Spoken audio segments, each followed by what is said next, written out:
Hello. Online में आवाज़ आ रही है सभी को? Yes sir. Yes sir. Yes sir. ठीक है। तो हम लोग पोलराइजेशन, हमारा टॉपिक कंप्लीट हो गया है। ठीक है। पोलराइजेशन और इंटरफेरेंस का कुछ कॉन्सेप्ट मिक्स्ड होता है, तो इंटरफेरेंस पढ़ाने के बाद वो बताएंगे। ठीक है ना? तो नेक्स्ट हम लोग देखो डिस्कस करने जा रहे हैं।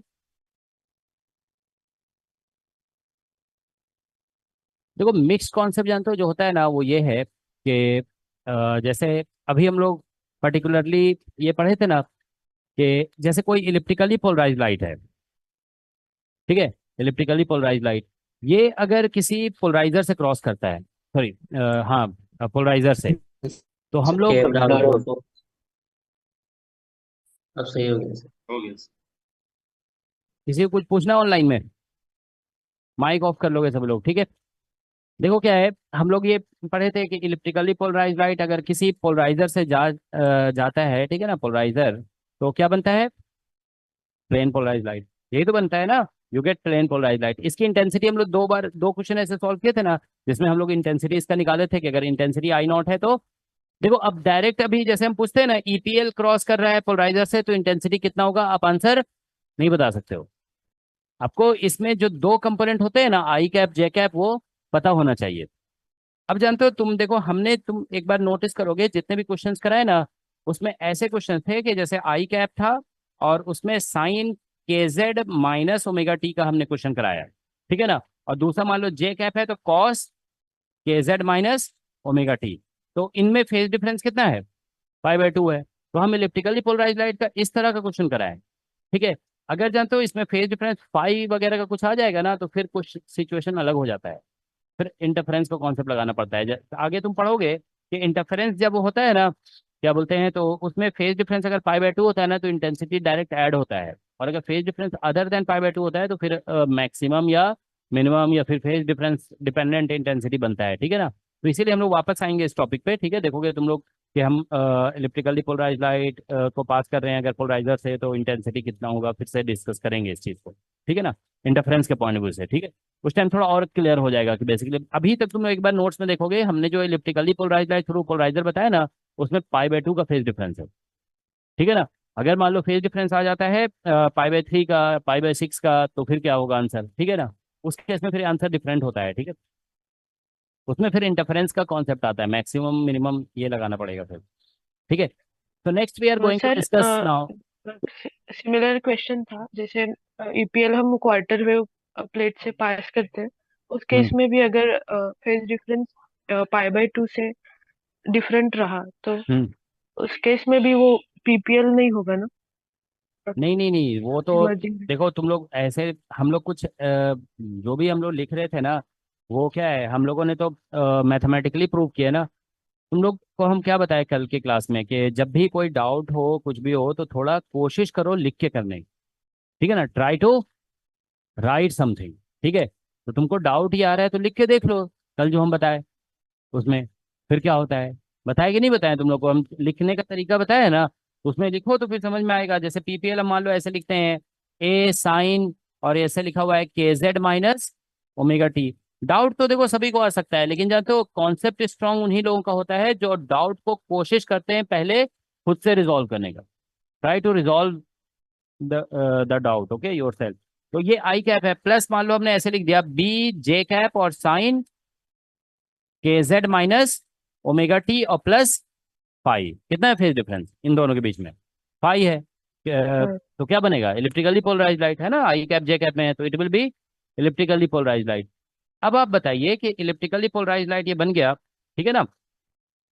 अब तुम बोल रहे हो इसको हम पास करेंगे क्वार्टर वेव प्लेट से। तो क्वार्टर वेव प्लेट क्या करता है, जैसे ऑप्टिक एक्सिस उसका मान लो, ऑप्टिक एक्सिस इज अलोंग क्या बोलते हैं, आई कैप। समझ रहे हो ना? क्वार्टर वेव प्लेट का ऑप्टिक एक्सिस किधर मान रहे हैं? आई कैप में। तो ये वाला रे क्या कहलाएगा? ई रे, और इसको ओ रे कह देंगे। तो किसी में मान लो, वो फिर डिपेंड करता है ना कि पॉजिटिव क्रिस्टल है नेगेटिव, इस पे डिपेंड करता है कि किधर पाई/2 ऐड करें। अभी सिंपली हम कह देते हैं किसी में भी ऐड कर दो पाई/2। ठीक है ना? तो पाई/2 ऐड कर देंगे। अगर देखो जैसे मान लो हम ऐड कर दिए पाई/2 इसमें। ठीक है ना? इसमें ऐड कर दिए पाई/2। ठीक है। तो क्या बन जाएगा फिर ये कॉस बन जाएगा, ठीक है। तो फिर फेज डिफरेंस कितना आ जाएगा इनके बीच में,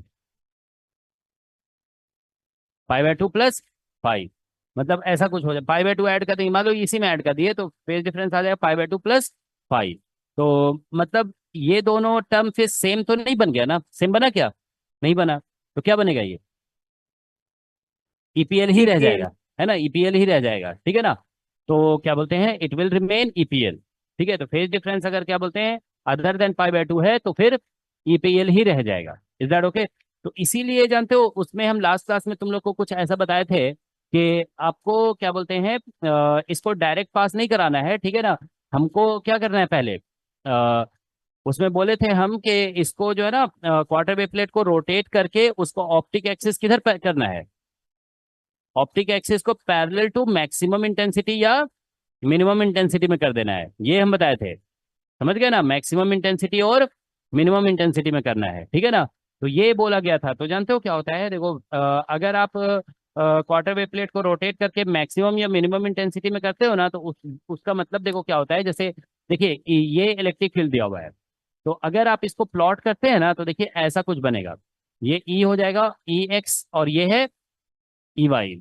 ई एक्स ई वाई में इलिप्स बनेगा कि नहीं, इसको क्या बोलोगे ई एक्स और इसको बोलोगे ई वाई। तो इलिप्स जो यहाँ पे बन रहा है ना वो ऐसा कुछ बन रहा है, दिस इज द इलिप्स।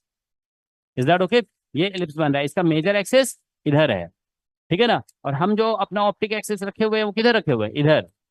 समझ गया ना, हाँ ऐसे रखे हुए हैं, ठीक है ना।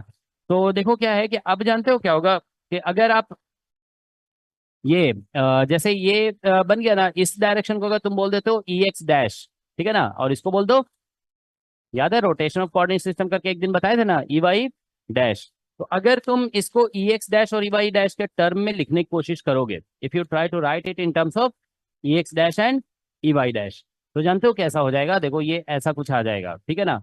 It will become E is equal to, ऐसा कुछ आएगा ई एक्स डैश, और यहाँ पे मान लो ऐसा आ गया साइन के जेड माइनस ओमेगा टी, समझ गया ना। ये ऐसा हो गया साइन के जेड माइनस ओमेगा टी। तो और ये आई कैप हो गया प्लस, मतलब ये आई डैश, इसको हम आई डैश कैप बोल देंगे, समझ गया ना, ये आई डैश कैप। और प्लस हो जाएगा ई वाई डैश और साइन के जेड माइनस, सॉरी कॉस आ जाएगा यहाँ पे, ठीक है ना। It will become something like this, cos के जेड माइनस ओमेगा टी और ये J dash cap. Is that okay. तो देखो ये जो लिखा हुआ है ना ए और बी यहाँ पे लिखा हुआ है, इसको हम ट्रांसफॉर्म करके इस तरीके से लिख सकते हैं। तो इसमें आई डैश कैप इधर होगा और जे कैप डैश इधर होगा। तो मतलब दोनों सेम है, समझ गए ना, दोनों क्या है, सेम है, बस लिखने का तरीका अलग है ये, ठीक है। अब आप देखिए इसमें देखो क्या है कि हम ऑप्टिक एक्सिस जैसे हम बोल रहे थे कि आई कैप के अलाउंग है, ठीक है ना। तो इसमें ऐसा लग रहा था, मतलब इसमें एनालिसिस, हाँ तो अगर क्या बोलते हैं आप जैसे इलिप्टिकली पोलराइज लाइट को पास करते हो क्या बोलते हैं क्वार्टर वेव प्लेट से, अभी हम लोग क्या बोल रहे थे ऑप्टिक एक्सिस किधर है, आई कैप में। तो हमारा कंक्लूजन क्या निकल रहा था, ऐसा लग रहा था ना, देखो यहाँ पे कि π/2 इसमें ऐड करेंगे, π/2 ऐड करेंगे तो क्या बन जाएगा साइन के जेड माइनस ओमेगा टी और प्लस फाइव प्लस π/2। तो इसमें फेज डिफरेंस कितना होगा, π/2 प्लस 5, मतलब कुछ आर्बिट्रेरी सा फेज डिफरेंस आ रहा है। तो हम जानते हैं कि ऐसा फेज डिफरेंस होता है तो क्या बनता है, इलिप्टिकली पोलराइज। तो अगर आप देखिए इस इलेक्ट्रिक मतलब ये लाइट है जिसका इलेक्ट्रिक फील्ड ये है, इसको एक क्वार्टर वेव प्लेट से पास करते हो जिसका ऑप्टिक एक्सिस किधर है, आई कैप में। तो उसको पास करोगे ना तो आंसर क्या आएगा, इलिप्टिकली पोलराइज लाइट ही आएगा, it will be elliptically polarise light. लेकिन अगर आप देखिए अब इसको देखिए ये, ठीक है ना, इसको हम ट्रांसफॉर्म करके लाए हैं, ठीक है ना। अब क्या करेंगे कि हम क्या बोलते हैं लाइट को पास करेंगे थ्रू क्वार्टर वेव प्लेट जिसका ऑप्टिक एक्सिस अब आई कैप में नहीं होगा बल्कि किधर होगा, आई कैप डैश में होगा। हम ये जो मैक्सिमम का डायरेक्शन है ना इंटेंसिटी का, ये मैक्सिमम इंटेंसिटी हो गया, इधर हम ऑप्टिक एक्सिस को अलाइन कर देंगे, ठीक है। तो अब आप देखिए क्या होगा, किसी एक में π/2 ऐड हो जाएगा, तो इसमें तुम π/2 ऐड करके देखो क्या बनेगा। हाँ इसको इसमें ऐड करोगे तो साइन बन जाएगा, ये साइन साइन कॉमन, तो क्या बन जाएगा फिर वो प्लेन पोलराइज लाइट बन जाएगा। तो इसीलिए बोला गया था लास्ट क्लास में कि जब हम इलिप्टिकली पोलराइज लाइट को पास करेंगे क्वार्टर वेव प्लेट से और फिर उसको क्या बोलते हैं हम क्या बताए थे कि क्वार्टर वेव प्लेट का जो ऑप्टिक एक्सिस है उसको हम मैक्सिमम या मिनिमम के अलोंग अलाइन करेंगे तब जाकर के वो बनेगा प्लेन पोलराइज लाइट। ये हम लिखवाए थे कि नहीं लिखवाए थे? लिखवाए थे ना? हाँ। यस थोड़ा सर। मुझे ध्यान में नहीं आ रहा है कि हम लिखवाए थे कि नहीं लिखवाए थे। लिखवाए थे, है ना? हाँ, तो ये ध्यान रखेंगे। देखो एक बार तुमको हम बता देते हैं, ठीक है? जैसे अगर रैंडमली बात करें, देखो एक मिनट, देखो एक बार फिर से लिख देते हैं। इलिप्टिकली पोलराइज लाइट को अगर आप पास करते हो क्वार्टर वेव प्लेट से, ठीक है ना? और इसका जो है ना optic axis in random direction, random direction, ऐसे, ठीक है ना? तो यहाँ पे जो मिलने का चांस है ना, वो क्या मिलने वाला है? इलिप्टिकली पोलराइज लाइट ही मिलेगा, ठीक है ना? लेकिन अगर ऐसा हुआ कि अगर आपने लिया क्या बोलते हैं, एक इलिप्टिकली पोलराइज लाइट, ठीक है ना, और इसको पास किया क्वार्टर वेव प्लेट से, जिसका ऑप्टिक एक्सिस किधर है? अलोंग, हाँ, मैक्सिमम और मिनिमम इंटेंसिटी, है ना? जिस डायरेक्शन में इंटेंसिटी मैक्सिमम होगा या मिनिमम होगा, उससे अलाइन करके इसे पास करोगे, तो ये क्या बन जाएगा? प्लेन पोलराइज लाइट, ठीक है ना? It will become plane polarise light. Alright, तो ये चीज ध्यान में रखना है, ठीक है ना?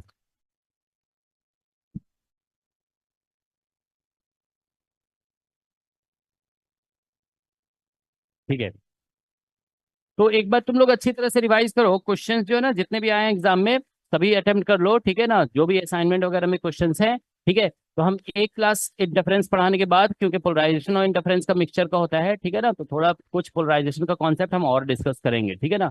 लेकिन अभी तक जितना बताया ना, उससे ऑलमोस्ट सभी क्वेश्चन आपके एग्जाम के बन जाएंगे। जो इंटरफेरेंस के साथ मिक्स किया हुआ है वो अभी नहीं बनेगा, ठीक है ना? तो हम लोग नेक्स्ट देखो डिस्कस करने जा रहे हैं interference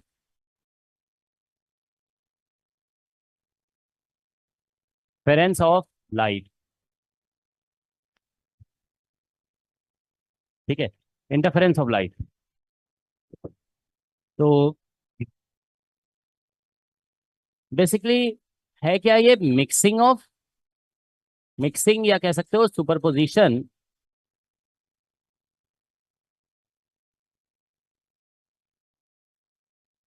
of two light waves, ठीक है? मिक्सिंग और superposition of two light waves due to which intensity gets redistributed, intensity gets redistributed, ठीक है, in the region of superposition,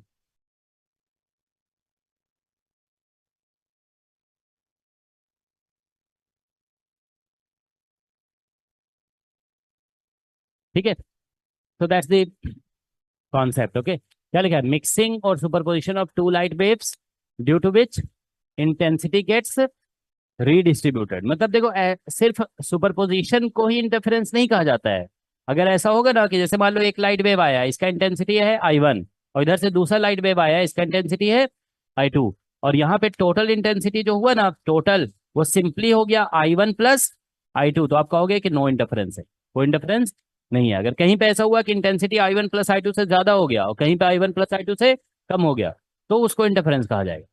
तो superposition plus redistribution of intensity, then it is called interference, ठीक है ना? तो ये इंटरफेरेंस है, मिक्सिंग और superposition of two light waves due to which intensity gets redistributed, okay, in the region of superposition, ठीक है, is known as interference, is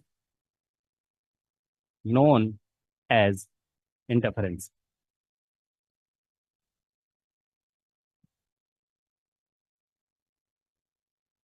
ठीक है? तो ये इंटरफेरेंस का डेफिनेशन है, ठीक है ना? तो हम लोग देखो बेसिकली डिस्कस करते हैं सबसे पहले, let's say superposition of two light waves, ठीक है, having superposition of two light waves having perpendicular polarisation,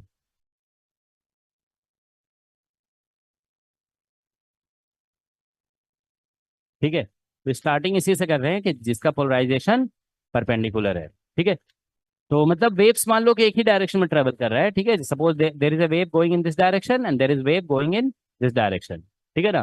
तो इसका इलेक्ट्रिक फील्ड E1 है और इसका इलेक्ट्रिक फील्ड E2 है मान लो, ठीक है ना। लेकिन दोनों का डायरेक्शन परपेंडिकुलर है। मतलब हम ऐसा एज्यूम कर रहे हैं कि सपोज कर लो कि E1 इज इक्वल टू, ऐसे लिखा हुआ है, सम ए, एम्पलीट्यूड इसका है, ठीक है ना, आई कैप, और sine, here we are writing KZ minus omega T, okay. और E2 जो लिख रहे हैं हम लोग, E2 is equal to, this is B, और मान लो जे कैप लिखा हुआ है sine KZ minus omega T. तो आप देख रहे हो इसमें आई कैप है और इसमें जे कैप है, ठीक है ना। तो अगर हम जैसे इसकी इंटेंसिटी लिखेंगे, ठीक है ना, इसका इंटेंसिटी लिखोगे तो मान लो इसका इंटेंसिटी सपोज कर देते हैं I1 होगा, इलेक्ट्रिक फील्ड E1 है ना, तो इंटेंसिटी I1 लिख देंगे और इसकी इंटेंसिटी I2। तो यहाँ पे इंटेंसिटी लिख लेते हैं I1, देखो EMT में पढ़ चुके हो ना, इंटेंसिटी का फॉर्मूला कितना होगा फर्स्ट वाले का, 1/2 एप्सिलॉन नॉट, इसका एम्पलीट्यूड ए स्क्वायर है और इंटू सी। I2 जो होगा कितना होगा, 1/2 एप्सिलॉन नॉट और बी स्क्वायर और इंटू सी मल्टीप्लाइड बाई सी, इतना होगा इंटेंसिटी। यही तो होता है ना, यहाँ पे एम्पलीट्यूड स्क्वायर आता है, ठीक है। तो ये इंटेंसिटी का फॉर्मूला है। अब आप ये ध्यान रखेंगे कि जब वेव्स वगैरह सुपरपोज करते हैं ना, तो मतलब नेट वैल्यू जो लिखा जाता है ना, वो पहले इलेक्ट्रिक फील्ड का लिखा जाता है। ऐसा नहीं होगा कि आप इंटेंसिटी का ही डायरेक्ट बोल दें कि हाँ इसका इंटेंसिटी I1 था और इसका, आप ध्यान रखोगे कि एनर्जी जो होता है ना, वो सुपरपोजिशन प्रिंसिपल को फॉलो नहीं करता है। Energy doesn't obey superposition principle. Superposition principle जो ओबे करता है ना, वो इलेक्ट्रिक फील्ड है, ठीक है, इलेक्ट्रिक फील्ड ओबेज। तो ये आप ध्यान रखना है, ठीक है, कि electric field obeys superposition principle, electric field obeys superposition principle, ठीक है ना। अच्छा एक बात पहले हम ये देखो क्लियर कर देते हैं आपको कि इंटरफेरेंस टॉपिक फर्स्ट टाइम आप तो सभी जानते हो, कब पढ़ते हो, 12th में, है ना, 12th में पढ़े हो तो ना सभी ने, लाइट क्या बोलते हैं, यंग्स डबल स्लिट एक्सपेरिमेंट वगैरह। तो जानते हो जितने भी एग्जाम्स है ना, जैसे जैम का एग्जाम है, जेस्ट, TFR, नेट, गेट, इन सब में जो लेवल होता है ना क्वेश्चन का, वो 12th वाला ही होता है, ठीक है। तो मतलब कोई बहुत आपको ऐसा कुछ नया पढ़ने यहाँ पे पढ़ने को नहीं मिलेगा। थोड़ा सा अप्रोच प्रेजेंटेशन थोड़ा सा डिफरेंट हो सकता है 12th से, बट कंटेंट ऑलमोस्ट सेम ही है, ठीक है ना। ठीक है, थोड़ा बहुत कुछ चीजें आप एक्स्ट्रा सीख सकते हो, लेकिन ऑलमोस्ट सेम जैसा ही है, ठीक है। तो मतलब आप फिर से यहाँ पे वही बात हो जाती है, जैसे 12th क्लास से टॉपिक स्टार्ट हो रहा है ये, तो इस टॉपिक का क्वेश्चन जो बेस्ट क्वेश्चन होगा ना, वो IIT JEE का होगा, समझ गए ना। नेट वगैरह का कोई क्वेश्चन बहुत अच्छा नहीं होगा, IIT JEE का क्वेश्चन बहुत अच्छा होगा, ठीक है। इस बार भी 2024 में IIT JEE का क्वेश्चन पूछा गया, जिसमें बोला गया कि यंग डबल स्लिट एक्सपेरिमेंट में दोनों स्लिट ऑसिलेट कर रहे हैं, SHM कर रहे हैं, ठीक है ना। तो फिर बताना था फ्रिंज विड्थ का मैक्सिमम मिनिमम वैल्यू कितना होगा, ठीक है। इस तरह से क्वेश्चन पूछा गया, ठीक है। तो उसमें मतलब ट्विस्ट ज्यादा होता है ना क्वेश्चन में, ठीक है। तो अगर आप लोग अच्छे क्वेश्चन अटेम्प्ट करना है इस टॉपिक का, इंटरफेरेंस का, तो IIT JEE का क्वेश्चन ही है, ठीक है ना, डेफिनेटली, ठीक है। तो देखो क्या लिखा है, electric field obeys, obeys superposition position principle, ठीक है ना।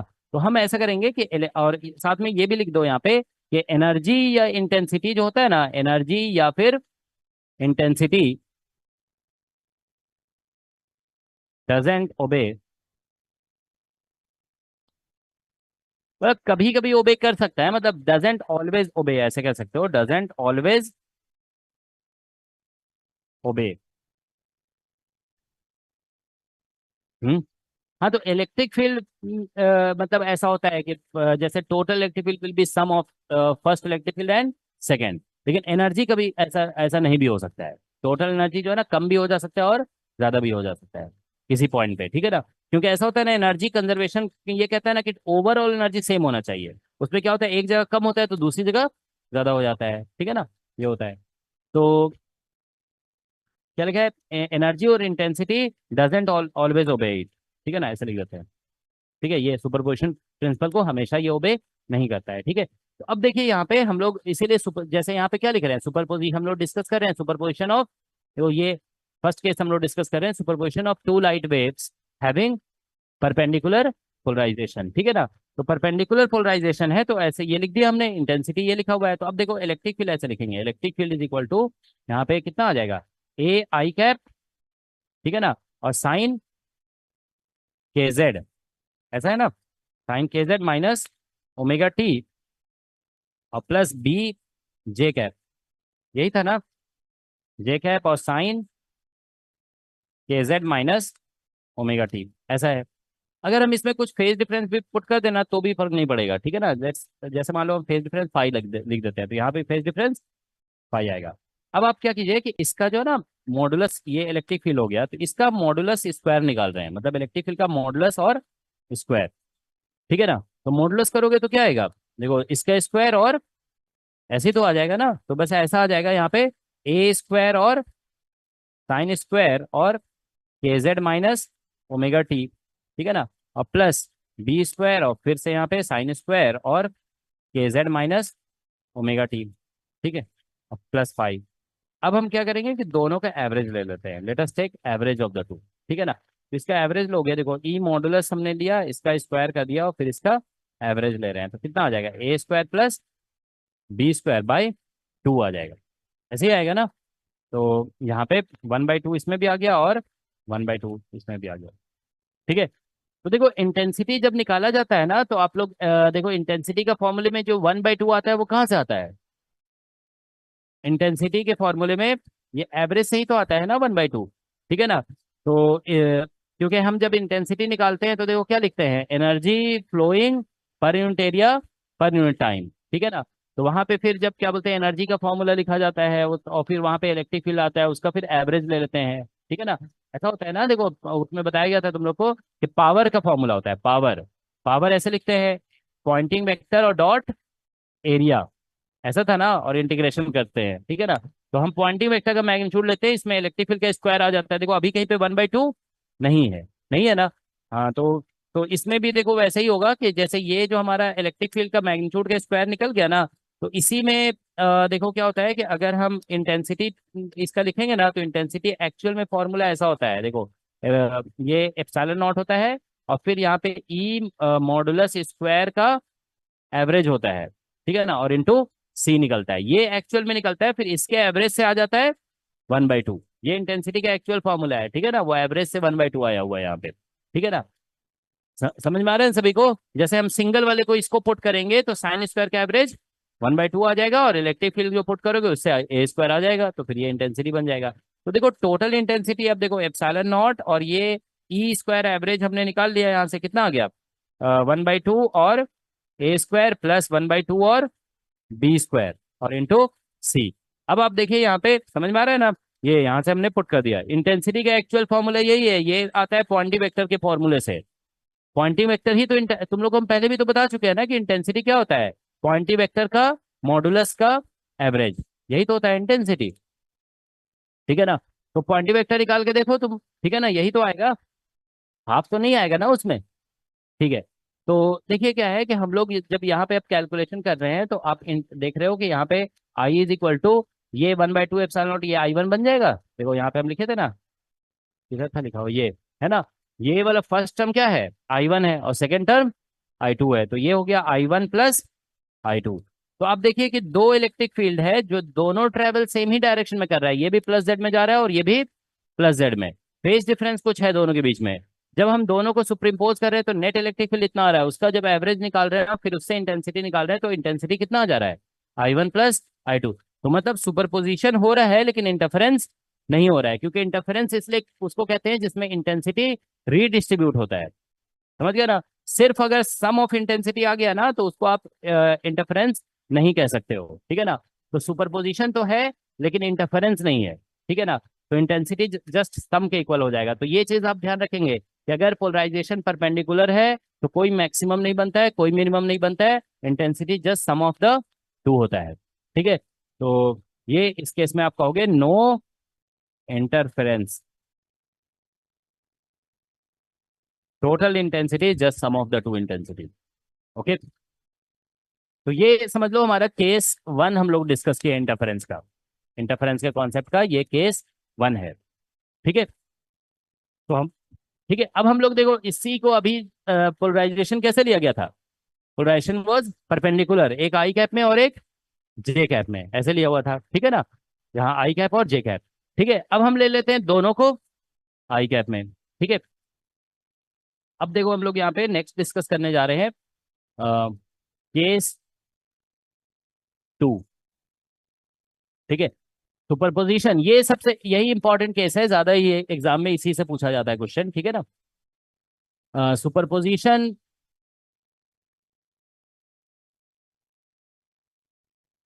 ऑफ टू लाइट, फिर हम लोग आगे डिस्कस करेंगे superposition of two light waves having polarization neither parallel nor perpendicular, ठीक है ना। तो superposition of two light waves having parallel polarisation,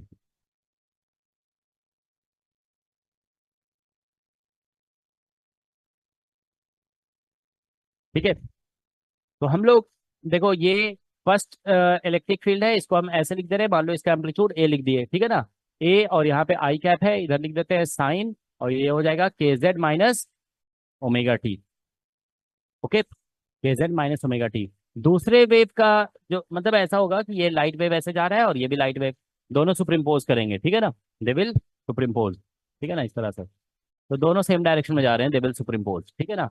तो दूसरे लाइट वेव का जो इलेक्ट्रिक फील्ड है वो हम लिख रहे हैं कितना, बी जे कैप, और सॉरी फिर आई कैप ही लिखना था ना यहाँ पे, ठीक है। बी और I cap, and then we will write sine के जेड माइनस में, इज दैट ऑल। अच्छा कुछ फेज डिफरेंस ले लो, plus phi is the phase difference, okay. दोनों के बीच में देख रहे हो ना, ये फेज टर्म कहलाता है ना, this phase term is how much, five. तो ये फेज टर्म फाइव है यहाँ पे। तो अब हम लोग दोनों को ऐड कर देंगे, सुपरपोजिशन।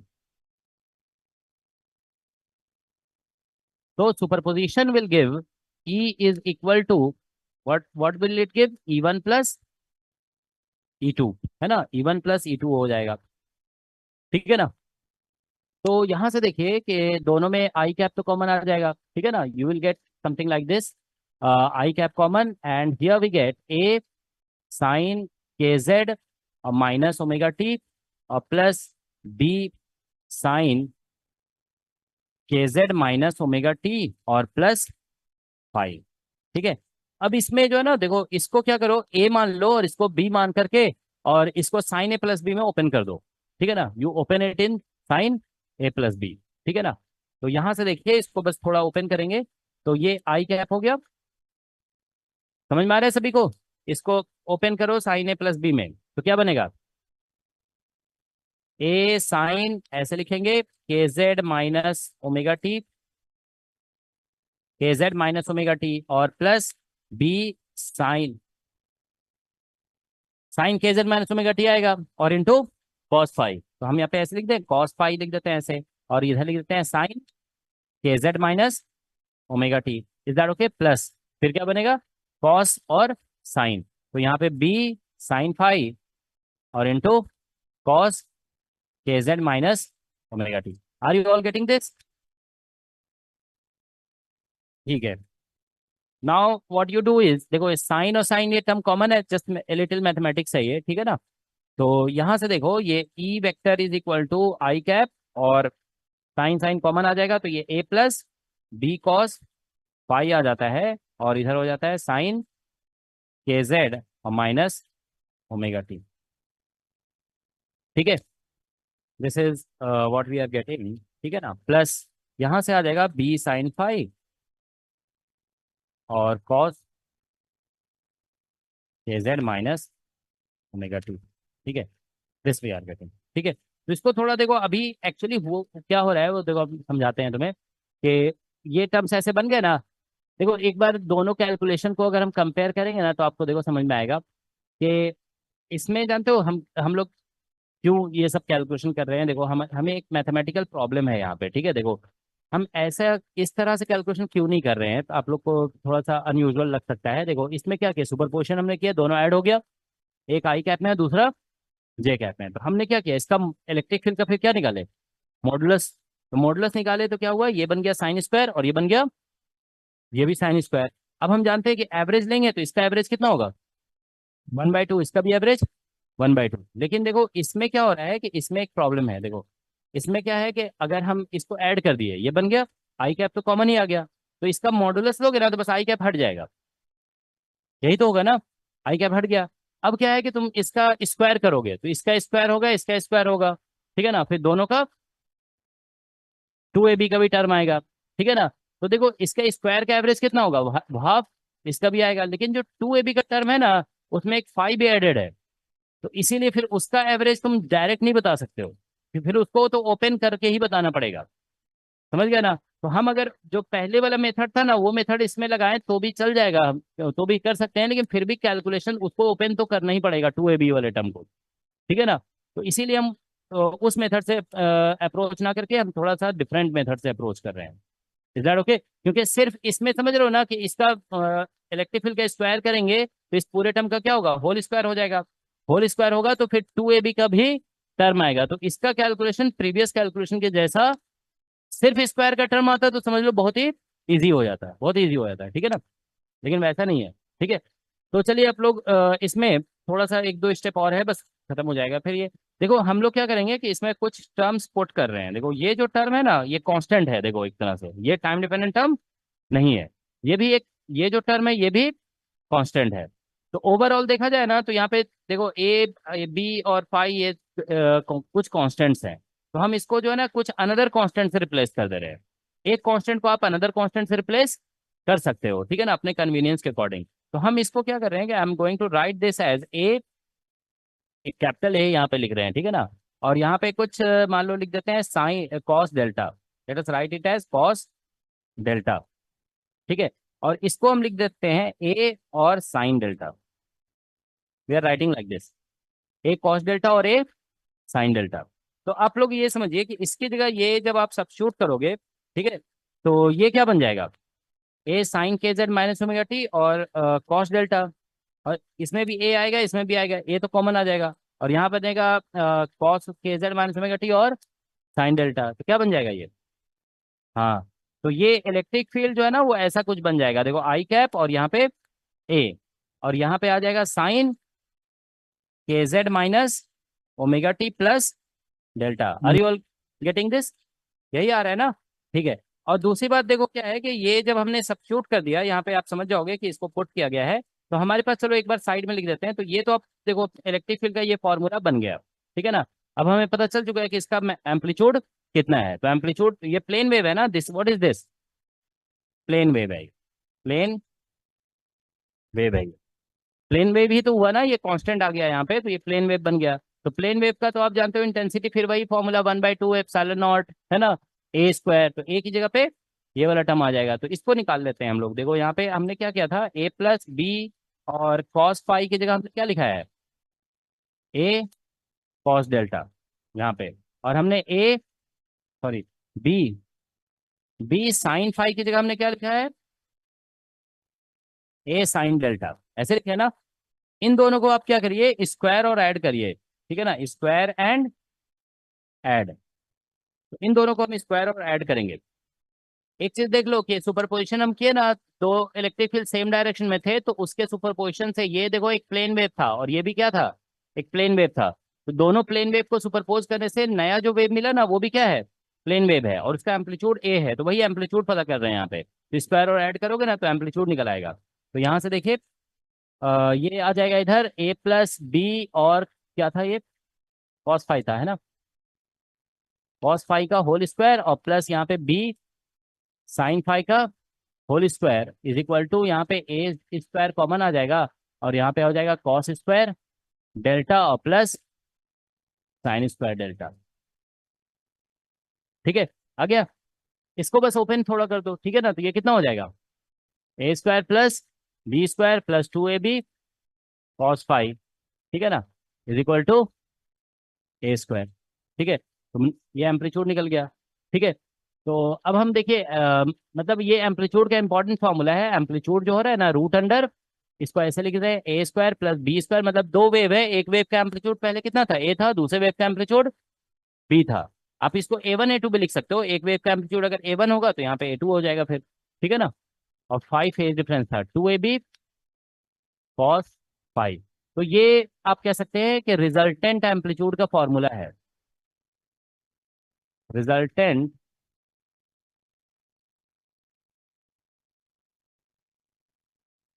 A1 A2 भी हम लिख सकते थे, तो हम ए और बी लिख दिए थे, ठीक है ना, समझ रहे हो, बस यही सेम ही रहेगा, A1 A2 लिखोगे तो रिजल्टेंट एम्पलीट्यूड है, तो अब हम रिजल्टेंट इंटेंसिटी लिखते हैं। देखो रिजल्टेंट इंटेंसिटी, तो रिजल्टेंट इंटेंसिटी लिखेंगे तो ऐसे लिखना पड़ेगा 1/2 एप्सिलॉन नॉट, ठीक है, और यहाँ पे ए स्क्वायर, ऐसे ही होगा ना, और into C. Is that okay? और इंडिविजुअल इंटेंसिटी जो है यहाँ पे, देखो इंडिविजुअल इंटेंसिटी, ये तो हमारे पास यहाँ पे लिखा ही है, कितना था individual intensity, I1 is equal to है 1/2 epsilon naught A square into C, और दूसरा है 1/2 एप्सिलॉन नॉट और बी स्क्वायर और सी, यही है ना, ये इंडिविजुअल इंटेंसिटी। तो ए स्क्वायर का वैल्यू इधर पुट करेंगे, अच्छा यहाँ पे गलती से क्या लिख दिया हम, ये आई है ना, ठीक है, तो आई इज इक्वल टू क्या होगा, 1/2 एप्सिलॉन नॉट, और ए स्क्वायर का वैल्यू पुट करते हैं, A square plus B square plus 2ab और कॉस फाई और multiplied by C. Is that okay? अब आप क्या करिए कि देखिए यहाँ से ये जो ए स्क्वायर बी स्क्वायर इधर से है ना पुट करते हैं, तो देखो यहाँ से अगर पुट करोगे, देखो आई 1/2 एप्सिलॉन नॉट, या तो ऐसा करते हैं ना डायरेक्टली, देखो ये तो पता चल ही रहा है यहाँ पे, देखो यहाँ से ये जो है ना ऐसा दिख रहा है ना, 1/2 एप्सिलॉन नॉट, हाँ, तो ये क्या बन गया, I1 प्लस ये I2 बन जाएगा। और इसको जानते हो तुम ऐसे लिख सकते हो, देखो समझ में, ये ए स्क्वायर नहीं है ना, तो इसको रूट के अंदर लिख दो। अच्छा देखो ये जब इधर से मल्टीप्लाई होगा ना 1/2 एप्सिलॉन नॉट और सी, तो वो एक बार लिखा हुआ है, तो हम रूट के अंदर लिखेंगे तो दो बार आ जाएगा, तो इसको तुम ऐसे लिख सकते हो, ये जो ए था ना, तो उसको ऐसे लिख सकते हैं 2 टाइम्स और रूट अंडर 1/2 एप्सिलॉन नॉट और ए स्क्वायर लिख सकते हैं, और फिर रूट अंडर 1/2 एप्सिलॉन नॉट, और सी भी आ जाएगा, सी भी देखो रूट के बाहर है ना, तो रूट के अंदर लिखेंगे, दो बार लिख सकते हैं, और यहाँ पे बी स्क्वायर और इंटू सी। समझ में आया सभी को? और यहाँ पे कॉस फाई आ जाएगा। देखो ये है एक बार लिखा हुआ 1/2 एप्सिलॉन नॉट, और सी एक ही बार लिखा हुआ है, लेकिन रूट के अंदर लिखेंगे तो दो बार लिख देंगे, ठीक है ना, और ये रूट के बाहर ए और बी है, तो रूट के अंदर ए स्क्वायर और बी स्क्वायर बन जाएगा, तो ये टर्म क्या बन गया, I1, और ये बन गया I2 और ये कॉस फाई, तो इसीलिए रिजल्टेंट इंटेंसिटी का ये फॉर्मूला हो जाएगा, I is equal to I1 plus I2 plus root under I1, 2 times root under I1 into I2 और कॉस फाई, तो दैट्स द फॉर्मूला, ठीक है, I1 plus I2 plus 2 root I1 into I2 और multiplied by cos phi,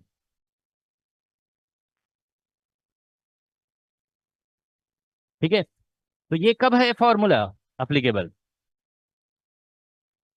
जब दोनों का polarisation. Polarisation parallel होगा, ठीक है ना, अगर पोलराइजेशन पैरेलल नहीं है तो फिर ये फॉर्मूला नहीं लगेगा, ठीक है। तो मेन इंटरफेरेंस का फॉर्मूला इसी को बोला जाता है, this is the formula for, कह सकते हैं इंटेंसिटी, रिजल्टेंट इंटेंसिटी, ठीक है, जैसे ये लिखा गया रिजल्टेंट एम्पलीट्यूड, तो ये क्या है, रिजल्टेंट इंटेंसिटी, ठीक है, रिजल्टेंट इंटेंसिटी, ठीक है।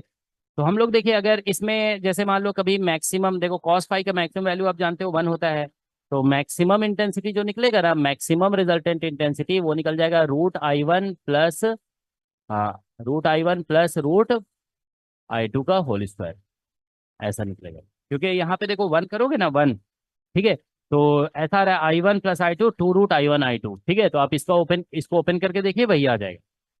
मैक्सिमम इंटेंसिटी कब आएगा, देखो व्हेन, ऐसे लिख दो, व्हेन कॉस फाई इज 1, तो आई क्या हो जाएगा, आई इज मैक्सिमम, ऐसे लिख देते हैं, ठीक है।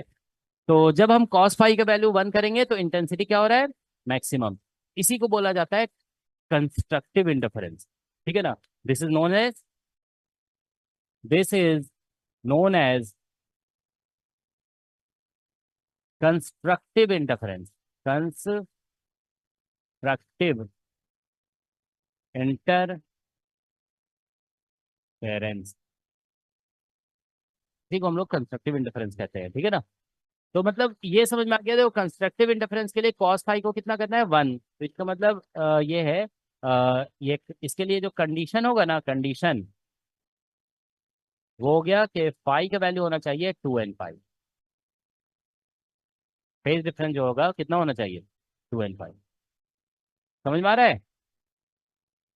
कॉस फाई 1 कब होता है? जब जब जब फाई जो होगा 2n पाई होगा, n0 1 2 3 कुछ भी लिख दो, ठीक है ना। तो ये कंडीशन आ जाता है कंस्ट्रक्टिव इंटरफेरेंस का, कंडीशन फॉर कंस्ट्रक्टिव इंटरफेरेंस, ठीक है ना ये। अब देखो आई, देखो व्हेन कॉस फाई अगर -1 हो गया, ठीक है ना, तो आई क्या होगा?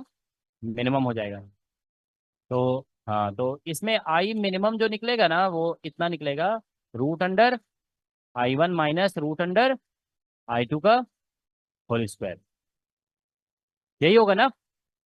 ठीक है, क्योंकि यहाँ पे देखो इस फॉर्मूले में -1 पुट कर दो तो ये माइनस आ जाएगा, फिर इसको इसको ओपन करोगे तो यही आ जाएगा, तो ये मिनिमम इंटेंसिटी हो गया, ठीक है ना। All right. तो हम लोग देखिए यहाँ से मैक्सिमम इंटेंसिटी, मिनिमम इंटेंसिटी इस तरह से लिख सकते हैं, ठीक है। अब अगर आप देखो यहाँ से बस एक दो फॉर्मूला बताए थे, कभी कभी इसकी जरूरत पड़ती है, ठीक है ना। अगर हम जैसे दोनों का रेशियो निकालना चाहें तो ऑब्वियसली निकाल तो सकते ही है, मैक्सिमम इंटेंसिटी और मिनिमम का। लेकिन इसको आप ये ध्यान रखोगे वो ऐसे भी लिखा जाता है, देखो आई मैक्स और बाई आई मिनिमम। अगर आप ये निकालना चाहते हो ना, I maximum by I minimum, तो ये जानते हो देखो क्या होगा कि हम इसका इसका रेशियो निकाल देंगे, लेकिन फिर हम क्या करेंगे कि इंटेंसिटी का ये वाला फॉर्मूला लगा देंगे ये। तो देखो ये फॉर्मूला लगा दोगे ना अगर ए और बी के टर्म में, तो क्या आ जाएगा, यहाँ से ए बाहर और यहाँ से बी, और बाकी कॉमन फैक्टर तो दोनों से कैंसिल हो जाएगा, तो a+b होल स्क्वायर और a-b होल स्क्वायर होगा, ठीक है। तो आप इसको ऐसे लिख दोगे a+b और डिवाइड बाय a-b का होल स्क्वायर, ठीक है ना, ये इसका होल स्क्वायर होगा, ठीक है। तो मैं एक्चुअल में तो थोड़ा नोटेशन हमसे मिस्टेक हो गया, हमको लिखना चाहिए था a1 और a2, थोड़ा ऐसा लगता है ना यहाँ पे जैसे I1 I2 है तो उसके कॉरस्पॉन्डिंग A1 और A2 होता है, ठीक है। चलो ठीक है, अब समझ जाओगे तुम लोग कि ए और बी दो दो वेव्स का एम्पलीट्यूड है, फर्स्ट का एम्पलीट्यूड ए है और सेकंड का एम्पलीट्यूड बी है, ठीक है ना, ये है, ठीक है। तो मैक्सिमम और मिनिमम इंटेंसिटी का ये रेशियो होता है a+b और divide bye a-b whole square. इस फॉर्मूले पे जानते हो कई बार क्वेश्चन पूछा गया है, ठीक है ना। ये एम्पलीट्यूड का सम है और ये एम्पलीट्यूड का डिफरेंस है, ओके, ठीक है। तो अब देखो यहाँ पे सॉरी इसमें हमने ये नहीं लिखे थे कि दिस ये जो मिनिमम इंटेंसिटी आ गया ये तो आप जानते हो, this is known as known as destructive interference, destructive,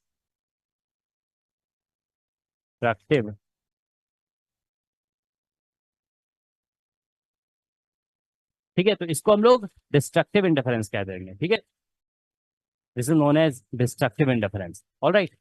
तो अब आप देखिए यहाँ पे, ठीक है, ये डिस्ट्रक्टिव इंटरफेरेंस है, और इसका कंडीशन अगर लिखेंगे इसके लिए कंडीशन, है ना।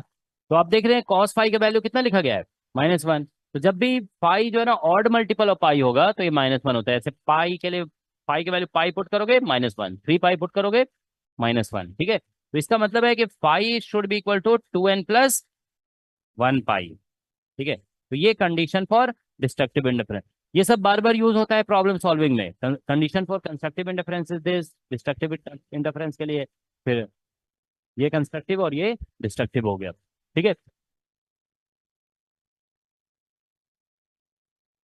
Del is just a constant A, ठीक है ना। तो मतलब कह सकते हो कि फाइनल जो वेव बन रहा है ना वो प्लेन वेव बना था, यहाँ पे फाइनल वेव क्या था, हम लोग कहीं पे लिखे थे ना इधर, final wave is also a plane wave. Final wave is a plane wave, उसका जो फेज है ना वो इन सभी वेव से कितना डिफर कर रहा है वो हम यहाँ पे पता चल रहा है। इस पे क्वेश्चन ऐसे नहीं पूछा जाता है, ठीक है ना, it is not that much useful, ठीक है ना। मेन इन दोनों के बीच में जो फेज डिफरेंस है ना वो यूज इंपॉर्टेंट है, इज दैट ओके, ठीक है। हम्म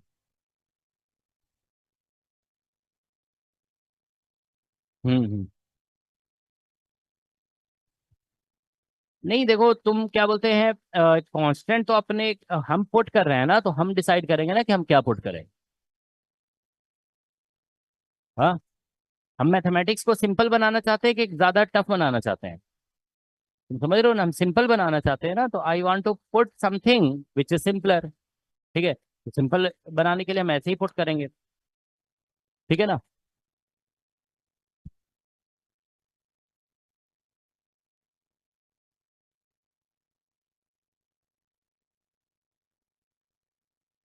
सर स्लाइड को थोड़ा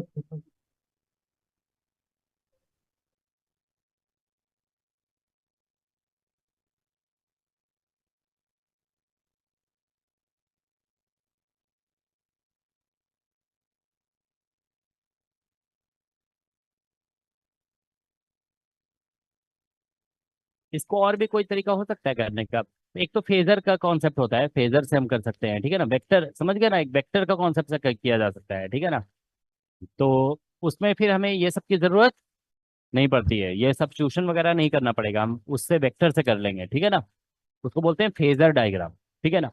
लेकिन इसमें जानते हो देखो क्या है कि हम नया कुछ अननोन, देखो यहाँ पे एक कांस्टेंट है, इसको ओवरऑल क्या बोलोगे, वन कांस्टेंट।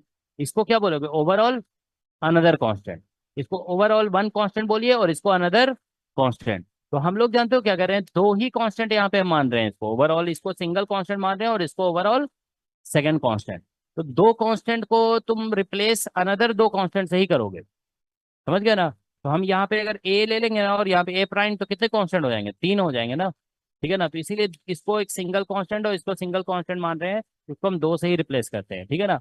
मैथमेटिकली जानते हो मतलब हम सिंपल बनाना चाहते हैं ना, तो this is how it should be done actually, ठीक है। क्योंकि बिना सब्स्टिट्यूशन के भी आंसर आता है, देखो ऐसा नहीं कि ये सब्स्टिट्यूशन करोगे तभी आएगा, इसका बिना सब्स्टिट्यूशन का फिर वही फेजर वाला मेथड है, जिसमें वेक्टर के कॉन्सेप्ट से आंसर आ जाता है, ठीक है ना।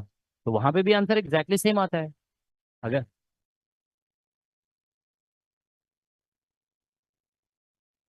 कहाँ पे, नहीं तो उससे फिर क्या बनता है, तो दो टर्म का फिर देखो एक्चुअली प्रॉब्लम ये है ना कि हम अगर जैसे एक मिनट समझ लो तुम लोग कि ये इलेक्ट्रिक फील्ड हम क्यों ऐसा कर रहे हैं, देखो समझा देते हैं। देखो ये इलेक्ट्रिक फील्ड में दो टर्म है, साइन टर्म है और कोसाइन टर्म।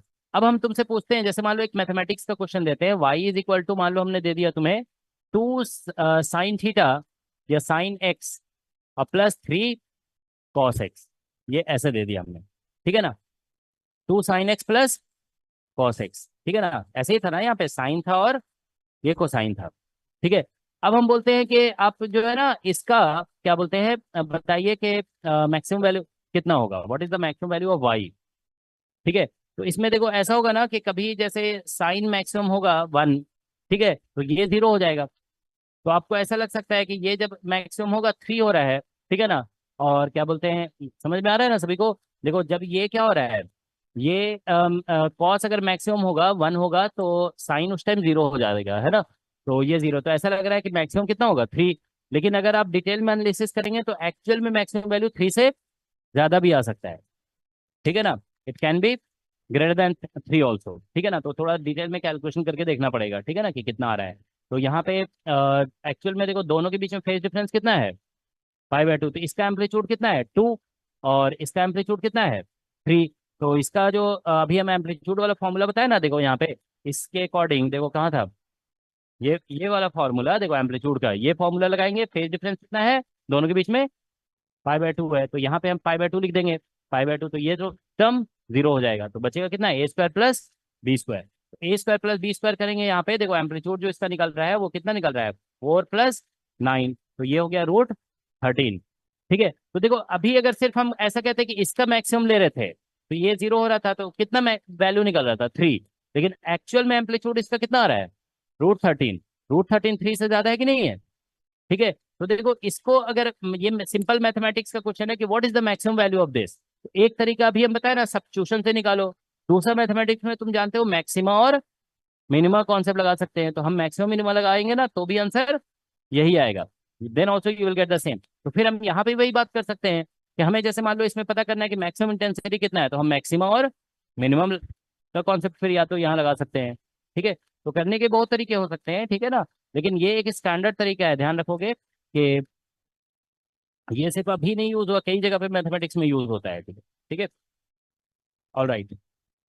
तो समझ रहे हो ना, कभी मैथमेटिकल क्वेश्चन भी ऐसा आ गया तो उसमें जो हम लोग ये टेक्निक लगाए ना वो वहां पे भी लग जाएगा, ठीक है। साइन और कॉस का सम दिया हुआ है, पूछा जाएगा व्हाट इज मैक्सिमम वैल्यू, तो आप समझ जाओगे कि दो वेव का वो सुपरपोजिशन है। तो बस एम्पलीट्यूड वाला फॉर्मूला लगा दो, जो एम्पलीट्यूड आएगा वही उसका मैक्सिमम वैल्यू होगा। इज दिस क्लियर, ठीक है। नहीं देखो कभी कभी छोटे छोटे क्वेश्चन भी एग्जाम में आ जाते हैं ना, पता चला कि ध्यान में नहीं है तो नहीं होता है, ठीक है। तो ये क्वेश्चन हम जो अभी लिखे थे ना वो तुम लोग साइड में लिख लो, y इज इक्वल टू जैसे हमने क्या लिखे थे, 2 sin x और +3 cos x। अगर हमने ऐसे लिख दिया, अब क्वेश्चन पूछ देते हैं फाइंड y मैक्स, ठीक है। तो इसका आंसर कितना होगा, आंसर है √13, ये ध्यान रखिए। बिना मैक्सिमम मिनिमम कॉन्सेप्ट निकल रहा है, समझ रहे हो ना, ये वाले कॉन्सेप्ट है कि इसको एक वेव मान रहे हैं और इसको एक वेव, दोनों का एम्पलीट्यूड का रिजल्टेंट एम्पलीट्यूड का फॉर्मूला लगा दे रहे हैं इसमें, तो इसमें मैक्सिमम मिनिमम भी लगाओगे तो भी यही आंसर आएगा, तो ज्यादा इजी हो गया ना ये मैक्सिमम मिनिमम से। ठीक है, तो √13 इसका मैक्स आंसर है। ठीक है, ऑल राइट। ठीक है, तो हम लोग, सर तो ये सब्स्टिट्यूशन में जो डेल्टा लिया था उसका क्या मतलब है? डेल्टा देखो बस इसका कोई मतलब नहीं है, ठीक है ना, ये ध्यान रखोगे, तो वही तो हम बोल रहे हैं ना, हम बिना सब्स्टिट्यूशन के भी निकाल सकते हैं इसको, हम वेक्टर मेथड से निकाल देंगे, फेजर डायग्राम जिसको बोला जाता है। ठीक है, इसका जो लॉजिक समझो तुम लोग, मैथमेटिकल लॉजिक क्या है कि ये ओवरऑल क्या है, एक सिंगल कांस्टेंट इसको बोलोगे, इसको क्या बोलोगे, एक अनदर कांस्टेंट, तो ओवरऑल यहाँ पे दो कांस्टेंट है। ठीक है ना, this is a constant and this is a constant, तो हम दो कांस्टेंट अलग से फिर इंट्रोड्यूस कर रहे हैं, इसकी जगह लिख दे रहे हैं ए कॉस डेल्टा और इसकी जगह लिख दे रहे हैं बी साइन डेल्टा, तो we are just substituting, sorry A sine delta. ठीक है ना, तो दो कांस्टेंट, अब ये डेल्टा चाहे कुछ भी हो, उसका तो डिस्कशन करना ही नहीं है अभी। ठीक है ना, no need to discuss this delta term. Okay, ठीक है, तो हम लोग, ये एक अननोन कांस्टेंट है बस समझ लो। ठीक है ना, ऑलराइट। तो इसमें आप लोगों को ये चीज ध्यान रखना है कि दो प्लेन वेव जिसका इलेक्ट्रिक फील्ड अगर सेम डायरेक्शन में है, देखो this was a plane wave और ये भी क्या था, प्लेन वेव था, दोनों को जब हमने सुपरिम्पोज कर दिया, ठीक है, सुपरिम्पोज कर दिए, तो भी रिजल्टेंट क्या मिला, प्लेन वेव, और जिसकी इंटेंसिटी कितनी आ रही है, नहीं, एम्पलीट्यूड का एक फॉर्मूला बन गया और एक रिजल्टेंट फॉर्मूला इंटेंसिटी का बन गया। ठीक है ना, इधर, हाँ, तो एक रिजल्ट इसको याद रखना है आपको, और एक रिजल्टेंट इंटेंसिटी का ये फॉर्मूला। ठीक है ना, ये दोनों, ठीक है, और फिर इससे तो मैक्सिमम मिनिमम सब पता चल जाएगा। दीज टू फॉर्मूले आर एक्सट्रीमली इंपॉर्टेंट फॉर्मूला, और सिर्फ कितने वेव्स के लिए अप्लाई होगा, दो वेव्स के लिए। ठीक है ना, लेकिन ऑब्वियसली तुमको देखो मैथमेटिक्स में थोड़ी सी डिफिकल्टी होने लगेगी ना, अगर दो से ज्यादा वेव आ गया, मान लो 3 वेव्स 4 वेव्स आ गए, फिर तो प्रॉब्लम होगी ना, तो फिर हमें क्या बोलते हैं, कैलकुलेशन का दूसरा मेथड लगाना पड़ेगा, और दैट इज फेजर मेथड। ठीक है, तो फेजर मेथड जानते हो आपको हेल्प करेगा मल्टीपल वेव्स में। ठीक है, ये वाला मेथड जो है ना, ये तुम लोग को थोड़ा सा अनयूजुअल भी लग रहा था ना यहाँ पे। ठीक है, ये ऐसा लग रहा था कैसे सब्स्टिट्यूशन कर दिए हैं यहाँ पे। ठीक है, तो ये मेथड थोड़ा सा लिमिटेड यूज है इसका, ये बहुत ठीक है, फेजर मेथड जो है ना वो ज्यादा जनरल मेथड है। ठीक है, तो चलो अभी हम फेजर मेथड कराएंगे। ठीक है ना, तो पहले, अच्छा इसमें देखो कंडीशन जो निकला है ना, कंडीशन फॉर कंस्ट्रक्टिव इंटरफेरेंस, ये किस पे है कंडीशन, फेज डिफरेंस पे, कि दोनों वेव्स के बीच में फेज डिफरेंस कितना होना चाहिए, 2n पाई, और यहाँ पे फेज डिफरेंस 2n+1। ठीक है, तो हम लोग लास्ट क्लास में पढ़े थे ना, एक फॉर्मूला फेज डिफरेंस और पार्ट डिफरेंस में एक रिलेशन होता है, अगर फेज डिफरेंस को हम फाई लिखते हैं तो कितना था, 2 पाई/λ और इंटू पार्ट, ये नोटेशन है सिर्फ, अभी ध्यान रखोगे। ठीक है ना, फाई हो या डेल्टा फाई, जो भी लिखना है लिखो, मगर समझना यही है कि ये क्या है, फेज डिफरेंस है, और ये क्या है, पार्ट डिफरेंस है। तो अगर फेज डिफरेंस देखो तुम यहाँ पे 2n पाई पुट करोगे, ये, ठीक है ना, तो यहाँ से देखो इसी से क्या मिलेगा, पार्ट डिफरेंस इससे लिख लोगे, पार्ट डिफरेंस कितना आ जाएगा, यहाँ पे 2n पाई पुट कर दो, 2 पाई कैंसिल, n बच जाएगा, n लैम्डा आ जाएगा, ये आ जाएगा ना। हाँ, तो पार्ट डिफरेंस आप ध्यान रखेंगे, कंडीशन फॉर कंस्ट्रक्टिव इंटरफेरेंस यही होगा, फेज डिफरेंस 2n पाई और पार्ट डिफरेंस n लैम्डा, इसमें भी निकाल लो, ये फेज डिफरेंस का फॉर्मूला यहाँ पुट कर दो। ठीक है ना, फाई और फाई दोनों साइड से कैंसिल कर दो, तो यहाँ से निकल आएगा तुम्हारा ये पार्ट डिफरेंस। ठीक है ना, कितना निकल आया यहाँ से, इसी के equivalent delta X equal to आ जाएगा कितना, 2n+1 और λ/2। ठीक है, that is the path difference, यही आ रहा है ना, यहाँ पे पुट करेंगे यहाँ पे। ठीक है ना, तो पाई पाई कैंसिल हो जाएगा, लेमडा मल्टीप्लाई होगा, ये 2 नीचे आ जाएगा, तो 2, इसको कहा जाएगा कंडीशन फॉर डिस्ट्रक्टिव इंटरफेरेंस। तो ये सब चीजें बार बार यूज होगा, आगे चल करके देखोगे इंटरफेरेंस के कंडीशन में, इंटरफेरेंस का कंडीशन ये।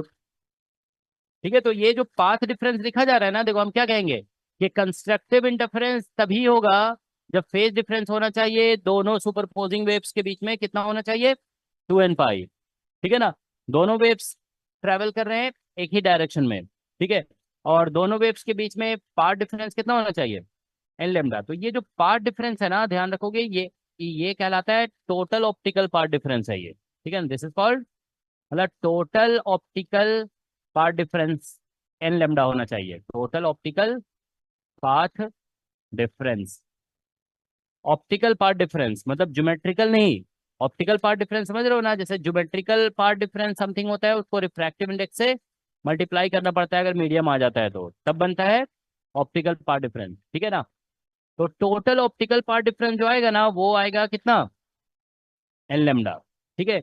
तब जाकर क्या बोलते हैं, कंस्ट्रक्टिव होगा और ये बनेगा डिस्ट्रक्टिव, ठीक है।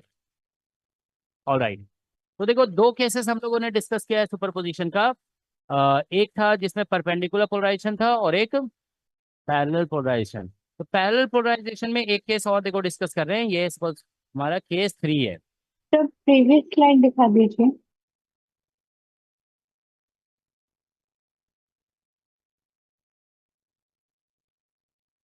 Done sir. देखो ये केस 1 था, superposition of light wave having perpendicular polarization, इसको हम केस 2 लिखे थे। हाँ केस 2, और केस 3 अब लिखने जा रहे हैं, ठीक है। Superposition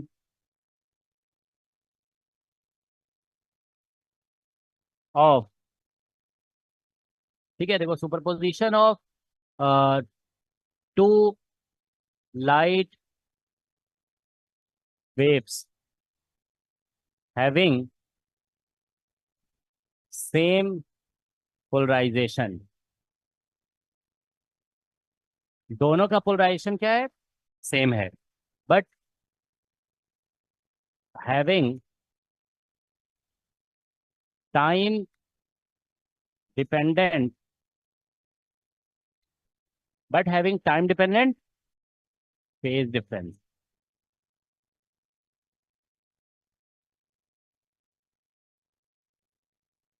time dependent phase difference है, ठीक है ना। तो चलिए मतलब देखो सेम, इसमें पोलराइजेशन कैसे बोल दिया गया है, सेम पोलराइजेशन, ठीक है ना। तो सेम पोलराइजेशन वाला केस तो हम डिस्कस कर ही चुके हैं, ठीक है ना। तो मतलब देखो ऐसा होगा कि जैसे मान लीजिए फर्स्ट वेव था ये, और ये सेकेंड वेव है, दोनों सुपरपोज कर रहे हैं, ठीक है ना। इसका इलेक्ट्रिक फील्ड हम क्या लिख रहे थे, E1, और इसका इलेक्ट्रिक फील्ड E2। तो जो लिखा गया था ना वैसे ही सब होगा, जैसे इसको ए लिखे थे हम लोग, और क्या लिखे थे, ए आई कैप है ना, और साइन के जेड माइनस ओमेगा टी, और इसको हम लोगों ने लिखा था कितना, बी और आई कैप है ना, दोनों का सेम पोलराइजेशन है ना, तो आई कैप ही तो लिखेंगे। और यहाँ पे क्या होगा, साइन के जेड माइनस ओमेगा टी और प्लस फाई। लेकिन इस फाई को हम क्या बोल दे रहे हैं, time dependent, it is time dependent.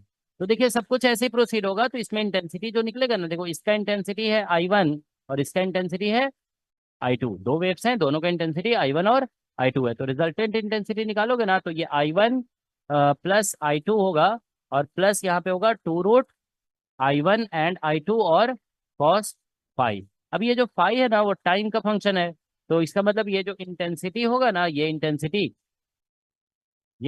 भी क्या होगा, टाइम डिपेंडेंट होगा। तो जब भी इंटेंसिटी जानते हो टाइम डिपेंडेंट होता है ना, तो उसका एवरेज ले लिया जाता है। ईएमटी में बताया था ना कि क्वांटिटी वेक्टर का हम लोग क्या कर रहे थे, एवरेज ले रहे थे। क्वांटिटी वेक्टर का एवरेज तो इसीलिए लेते हैं ना, बिकॉज क्वांटिटी वेक्टर जनरली क्या होता है, टाइम डिपेंडेंट होता है। तो एवरेज लेंगे इसका, ठीक है ना, तो इसका एवरेज लेंगे, ठीक है। तो इसका एवरेज लोगे ना, तो देखो क्या है, ये तो कांस्टेंट है, इससे क्या होगा I1 और इससे I2, और प्लस ये सब कुछ ऐसे ही हो जाएगा, 2√I1 I2, और यहाँ पे एवरेज होगा किसका, कॉस फाई का।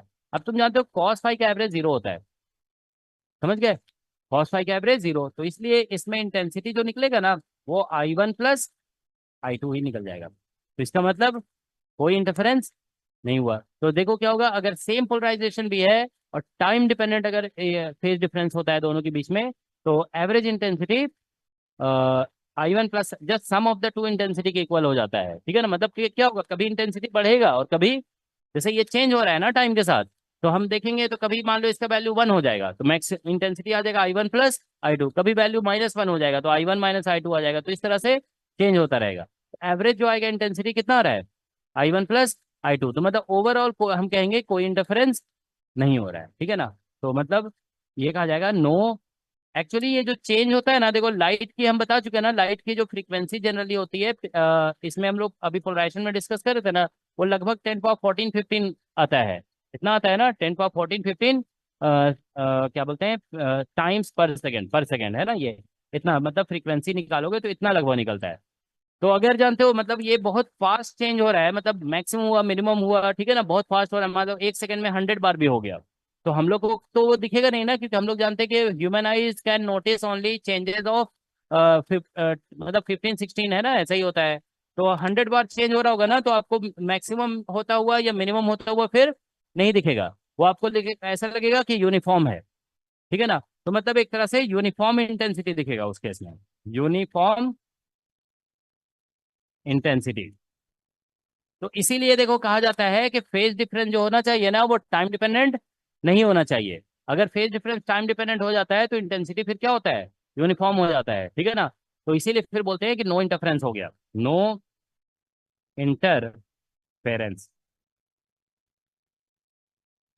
ठीक है। तो ऐसे वेव्स जानते हो जिसका फेज डिफरेंस जो है ना टाइम पे डिपेंड नहीं करता है ना, उसी को बोलते हैं कोहेरेंट वेव्स, ठीक है। यही तो बोलते हैं ना कि दो वेव्स हैं जिसका इसको इनिशियल फेज डिफरेंस बोलते हैं, this is initial phase difference, और इनिशियल फेज डिफरेंस अगर टाइम पे डिपेंड नहीं कर रहा है, ठीक है, तो that is called coherent wave. तो इसीलिए कहा कहते हैं कि कोहेरेंट वेव होना नेसेसरी है इंटरफेरेंस के लिए। अगर वेव कोहेरेंट नहीं होगा तो फिर यही बात होगी कि इंटेंसिटी जो मिलेगा वो just sum of the two intensities मिलेगा, ठीक है ना। वो इसी वजह से होता है। इनकोहेरेंट जो वेव्स होते हैं ना, उसमें फेज डिफरेंस जो आता है वो क्या होता है, टाइम डिपेंडेंट हो जाता है, ठीक है ना।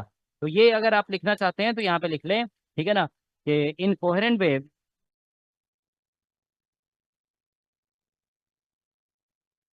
इनकोहेरेंट वेव्स, ठीक है ना, फेज डिफरेंस जो होता है, फेज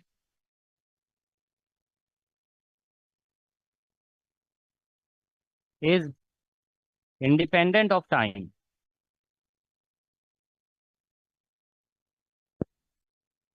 ठीक है। कोहेरेंट वेव में फेज डिफरेंस जो होता है ना, that is independent of time होता है, ओके। इनकोहेरेंट वेव में ये टाइम डिपेंडेंट हो जाएगा। और इन ठीक है ना, तो ये मतलब एक तरह से टाइम डिपेंडेंस का केस है, तो इनकोहेरेंट वेव का केस हो गया ये, okay.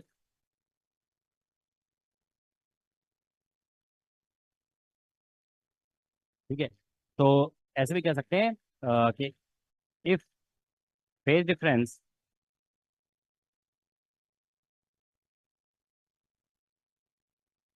Depends on time,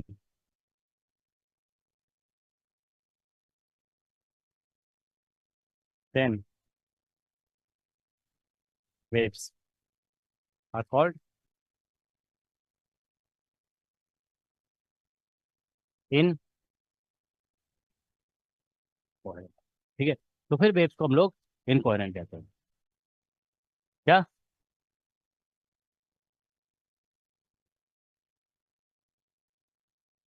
independent of time है ना, क्या लिखा है, इनकोहेरेंट वेव्स फेज डिफरेंसेस। अच्छा, हम समझ गया, तुम ऐसे लिख दो अब, ठीक है। अब ठीक है ना, वो फॉर कोहेरेंट वेव्स, ठीक है। इसको फॉर ही ऐसे ही लिखो, थोड़ा सेंटेंस में जो है ना वो लगता है कि वो क्या लिखा हुआ है, ठीक है। तो for coherent waves phase differences independent of, ये इनकोहेरेंट ये जो है ना एक ही वर्ड होगा, ये एक साथ होगा, है ना। तो एक साथ कर दो ये, इनकोहेरेंट एक सिंगल वर्ड होगा, ठीक है। और राइट, तो ये कुछ केसेस हो गए इंटरफेरेंस का। तो मेन तो फॉर्मूला वही बताया गया जो दो वेव्स हैं जिसका पोलराइजेशन सेम है और फेज डिफरेंस जो है ना वो क्या है, कांस्टेंट है, ठीक है। वो मतलब ये जो फॉर्मूला बताया गया ये इंपॉर्टेंट फॉर्मूला है, ठीक है ना। और राइट, तो सर एक केस और डिस्कस करते हैं, चलो केस 4। सर, हाँ बोलो। जनरली तो हम जब प्लेन वेव का सॉल्यूशन देखे तो उसमें तो भाई टाइम इंडिपेंडेंट ही था। वो इंडिपेंडेंट ही लेकर चलेंगे, जब टाइम डिपेंडेंट का केस हो जाएगा तो फिर बोल देंगे कि वो इनकोहेरेंट है, उसमें intensity just sum of the two होगा, ठीक है ना। जनरली वो कोहेरेंट ही मानकर चलना है, एग्जाम में जो है ना क्वेश्चन आएगा वो कोहेरेंट का ही होगा, ठीक है, क्योंकि ठीक है। तो केस 4 देखो यहाँ पे, एक बार प्रीवियस साइड दिखा दीजिए।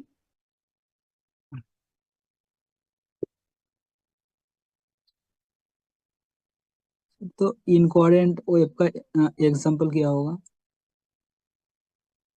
इनकोहेरेंट देखो क्या है कि मतलब जैसे देखो एक स्टूडेंट देखो ऑनलाइन से पूछा है कि इनकोहेरेंट का एग्जांपल बताइए, ठीक है ना। देखो क्या होता है कि जैसे वीक और स्ट्रॉन्ग का क्या बोलते हैं, हम बोलेंगे एग्जांपल दो, तो तुम मान लो किसी स्टूडेंट को बोलते हो कि इसका मैथमेटिक्स बहुत स्ट्रॉन्ग है, ठीक है ना, और उसको ओलंपियाड का क्वेश्चन दे दो फिर, ठीक है, और नहीं कर पाएगा तो ओलंपियाड लेवल के हिसाब से क्या बोलोगे, उसका मैथमेटिक्स वीक है, ठीक है ना। तो समझ रहे हो ना तुम, 11th 12th लेवल का क्वेश्चन दो और बहुत फटाफट कर दिया तो क्या हो गया, स्ट्रांग हो गया। ओलंपियाड का क्वेश्चन नहीं कर पाया तो वीक हो गया। तो उसी तरह से कोहेरेंट और इनकोहेरेंट भी है, ठीक है ना। वीक और स्ट्रांग एब्सोल्युटली जिस तरह से डिफाइन नहीं होता है ना, कोहेरेंट और इनकोहेरेंट भी एब्सोल्युटली डिफाइन नहीं होता है, ठीक है ना। आगे चल के हम बताएंगे। देखो क्या होता है कि जैसे हम बात क्या कर रहे हैं कि देखो हम इंटरफेरेंस को नोटिस क्यों नहीं, देखो एक पहले इस मैथमेटिक्स को अगर तुम ध्यान से पढ़ो ना तो तुमको खुद समझ में आ जाएगा कि कोहेरेंट और इनकोहेरेंट जो है ना रिलेटिव वर्ड है। देखो हम क्या बोले कि आई जो है फंक्शन ऑफ टाइम हो गया। अब मान लो 1 सेकंड में वो चेंज हो रहा है, क्या बोलते हैं, सपोज करो थोड़ा कम ही लेते हैं, सपोज करो 1 सेकंड में 100 बार चेंज हो रहा है। अब कोई मान लो ऐसा मतलब सपोज कर लो कोई लिविंग थिंग है या कोई भी डिटेक्टर है जो 1 सेकंड में 500 चेंजेस को भी नोटिस कर सकता है। समझ में आ रहा है ना, there is something which can notice 500 changes also, ठीक है। तो अब तो 100 बार ही चेंज हो रहा है ना, यहाँ पे हमारा human eyes can notice only 16 changes, है ना। 1 सेकंड में 16 से ज्यादा होता है तो फिर कैसा दिखने लगता है उसको, कंटिन्यूअस दिखता है, मतलब ऐसा लगता है कि कोई चेंज नहीं हो रहा है, ठीक है ना, कोई भी चेंज नहीं हो रहा है, ठीक है। All right. तो हम मान लो एक डिटेक्टर यहाँ पे लगा देते हैं या कोई कैमरा लगा देते हैं, ठीक है ना।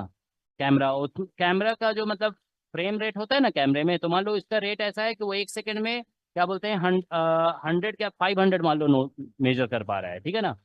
तो फिर क्या होगा, वो तो फिर नोटिस करेगा ना कि कभी हाँ देखो इंटेंसिटी क्या हो रहा है, मैक्सिमम हो रहा है, फिर मिनिमम हो रहा है, तो उसके लिए फिर क्या होगा, उसके लिए तो इंटरफेरेंस अकर कर रहा है। तो मतलब समझ रहे हो कि एक सपोज करो एक पर्सन स्टैंडिंग है यहाँ पे और एक मान लो कोई इंस्ट्रूमेंट है, दोनों इस इंटरफेरेंस पैटर्न को ऑब्जर्व कर रहे हैं, ठीक है ना। तो पर्सन तो कहेगा कि नहीं यूनिफॉर्म है, लेकिन वो इंस्ट्रूमेंट क्या कहेगा, हाँ इंटरफेरेंस हो रहा है। तो फिर अब बताइए, तो उस इंस्ट्रूमेंट के पॉइंट ऑफ व्यू से बात करें तो ये फिर वेव कैसे हो गए, कोहेरेंट वेव्स हो गए ना, because they are giving interference pattern. तो मतलब जो वेव्स इंटरफेरेंस पैटर्न दे देगा उसको कोहेरेंट बोल देंगे, और जो वेव्स नहीं देगा उसको इनकोहेरेंट कह देंगे, ठीक है ना। तो ये जो कोहेरेंट इनकोहेरेंट वर्ड है ना वो रिलेटिव वर्ड है, ठीक है ना। तो ये देर इज समथिंग कॉल्ड, आगे पढ़ोगे क्वांटम मैकेनिक्स से रिलेटेड कॉन्सेप्ट है कोहेरेंस लेंथ। कोहेरेंस लेंथ का कॉन्सेप्ट आता है, उससे फिर रिलेट होता है कि ये कोहेरेंट वेव कहलाएगा या, तो उस पर हम लोग बाद में डिस्कशन करेंगे, ठीक है ना। अभी देखो फॉर द टाइमिंग एक एग्जांपल दे देते हैं तुम लोग को, जैसे कि हम बताए ना कोहेरेंट ये जो है ना, देखो सिंपली अभी ऐसे कह दो कि देखो 1 मिनट इस तरह से लिख देते हैं, देखो इफ वेव्स गिव इंटरफेरेंस, मतलब हम ऐसे कह देंगे इंटरफेरेंस पैटर्न। देखो क्या होता है, जैसे हम ये कह रहे थे ना कि फेज डिफरेंस टाइम के साथ चेंज हो रहा है, ये जो टाइम के साथ चेंज होना भी जानते हो मतलब क्या होगा, ये भी एक रिलेटिव वर्ड है। देखो जैसे अगर आप किसी फंक्शन को बोल रहे हो ना टाइम के साथ चेंज हो रहा है, ठीक है ना, तो कोई दूसरा पर्सन ये भी बोल सकता है या दूसरा इंस्ट्रूमेंट बोल सकता है कि ये टाइम के साथ चेंज नहीं हो रहा है, ठीक है। देखो ऐसा हो सकता है, देखो जैसे मान लेते हैं कि ये टाइम के साथ जो है ना मतलब इस तरह से चेंज होता है, ठीक है, क्या बोलते हैं, थोड़ा इस तरह से, ठीक है। अब देखो क्या होगा कि कोई फेनोमेना हो रहा है, जैसे मान लो बहुत जल्दी जल्दी, ठीक है ना, तो उसके लिए ये ड्यूरेशन में लगभग ये क्या होगा, कांस्टेंट भी हो सकता है, ऐसा हो सकता है ना कि मतलब यही ड्यूरेशन किसी फेनोमेना के, मान लो फेनोमेना यहाँ पे स्टार्ट हुआ और फेनोमेना यहीं पे एंड हो गया, समझ गया ना, फेनोमेना इससे आगे बढ़ा ही नहीं, तो उस ड्यूरेशन में फिर क्या होगा, ये कांस्टेंट भी हो सकता है। तो कांस्टेंट और वेरिएशन भी जो है ना रिलेटिव वर्ड है, ठीक है ना। तो इसीलिए ये जो है ना कोहेरेंस रिलेटिव वर्ड बन जाता है। तो सिंपली इसको कोहेरेंस को आप ऐसे समझ लो, if waves give interference pattern, ठीक है, देन दे आर कोहेरेंट, तो वो कोहेरेंट वेव्स होंगे, कोहेरेंट वेव्स, ठीक है। और ऐसे लिख दोगे यहाँ पे कि if waves do not give interference pattern then they are, ऐसे लिख दोगे then they are incoherent,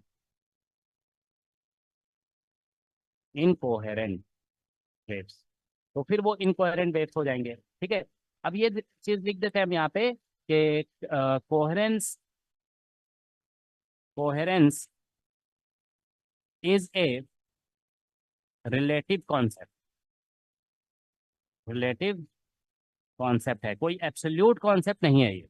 coherence is a relative concept. ठीक है, देखो क्या है, टू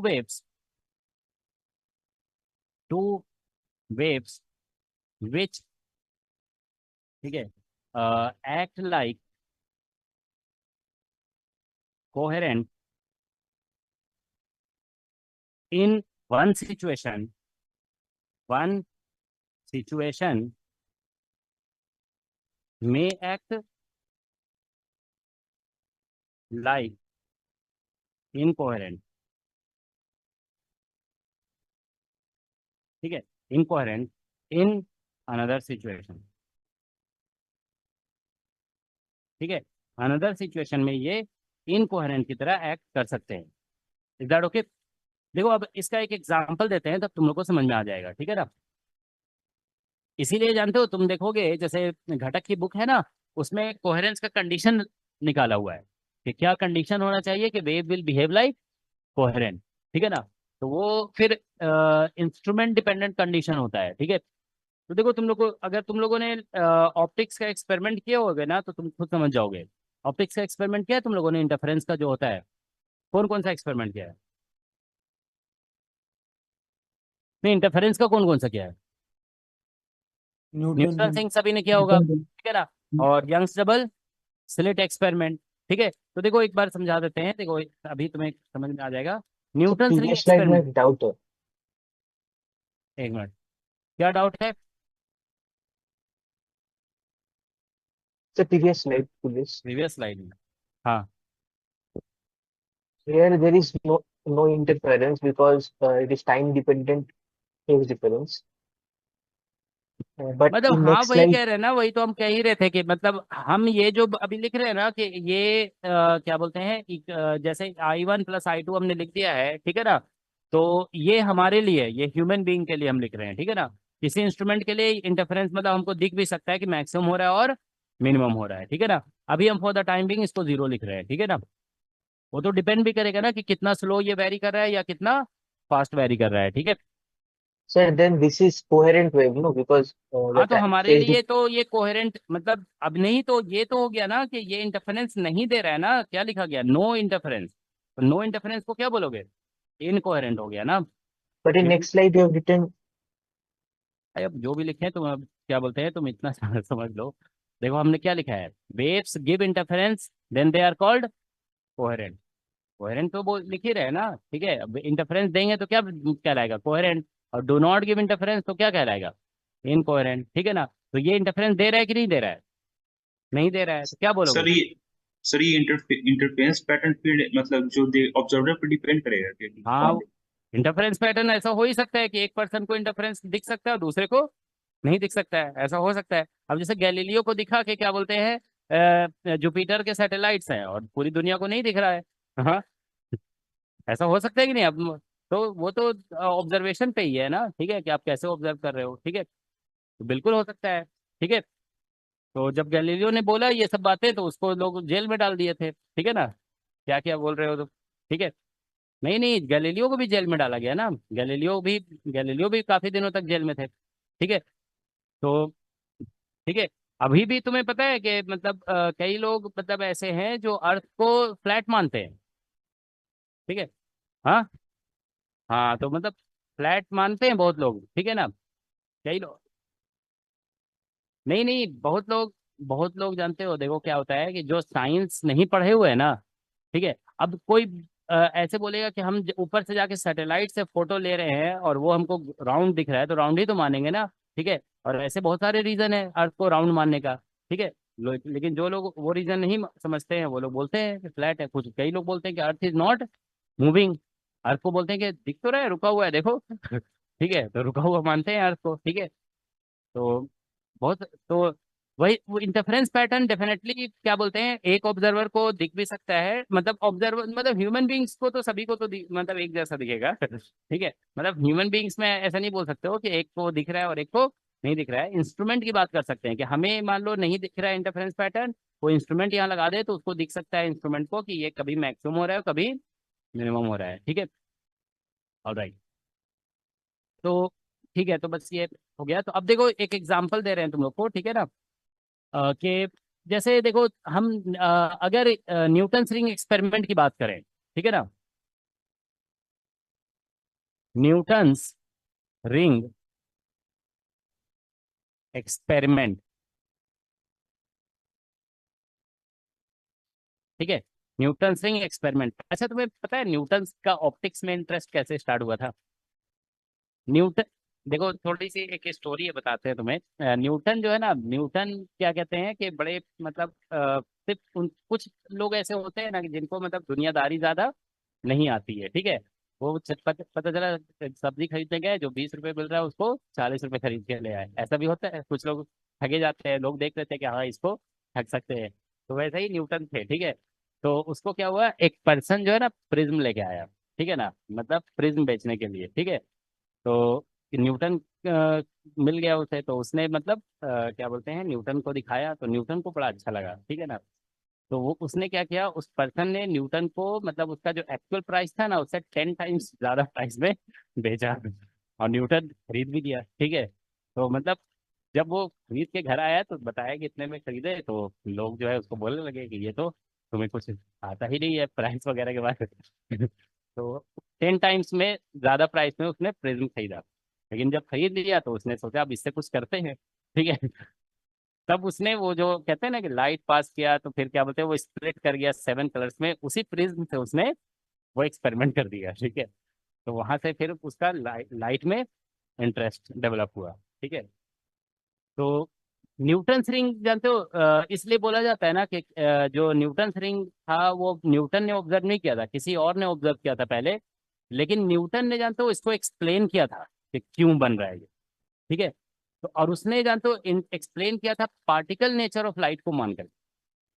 हाँ, क्योंकि न्यूटन का क्या कॉन्सेप्ट था, he used to assume the corpuscular theory. तो उसने जानते हो कॉर्पस्क्यूलर थ्योरी से इंटरफेरेंस पैटर्न क्यों बन रहा है उसको एक्सप्लेन कर दिया था, ठीक है ना। तो इसीलिए इसको कहा जाता है न्यूटन रिंग, ठीक है। और राइट, तो न्यूटन रिंग एक्सपेरिमेंट देखो जब आप करते हो ना तो मतलब क्या होता है कि उसमें आप देखते हो कि सोर्स जो होता है ना, देखो जस्ट हम कुछ अभी बता नहीं रहे इसके बारे में। सोर्स ऑफ लाइट जो होता है वो होता है जनरली आप देखोगे सोडियम लैम्प, सोडियम लैम्प, ठीक है ना। सोडियम लैम्प का ही तो कराते हैं ना येलो लाइट, येलो लाइट से कराते हैं। मरकरी वाला तो वाइट होता है ना, उससे नहीं करते हैं येलो लाइट,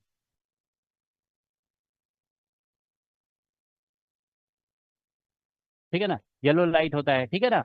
ये जो सोडियम लाइट है ना, ये आप ध्यान रखोगे ऑर्डिनरी लाइट है, ऑर्डिनरी लाइट, कोई मतलब लेजर लाइट वगैरह नहीं है, ये ऑर्डिनरी बल्ब है ये, ठीक है ना। तो जनरली आपने सुना होगा, बुक्स में लिखा हुआ देखा होगा कि ordinary light is generally incoherent light, ऐसा कई जगह पे लिखा हुआ रहता है ऑर्डिनरी लाइट इज इनकोहेरेंट। लेकिन आप देखो ये ऑर्डिनरी लाइट तो दे रहा है यहाँ पे, न्यूटन रिंग तो बनता है इससे। तो इसका मतलब क्या हुआ कि ये जो येलो लाइट है it is behaving like coherent light, है ना। तो आप ये कह सकते हैं कि सोडियम लाइट जो होता है ना, sodium light behaves like behaves as a coherent light, ठीक है ना, फॉर न्यूटन्स रिंग एक्सपेरिमेंट, ठीक है। न्यूटन्स रिंग एक्सपेरिमेंट के लिए क्या है, एक कोहेरेंट लाइट के लिए की तरह ये बिहेव करता है।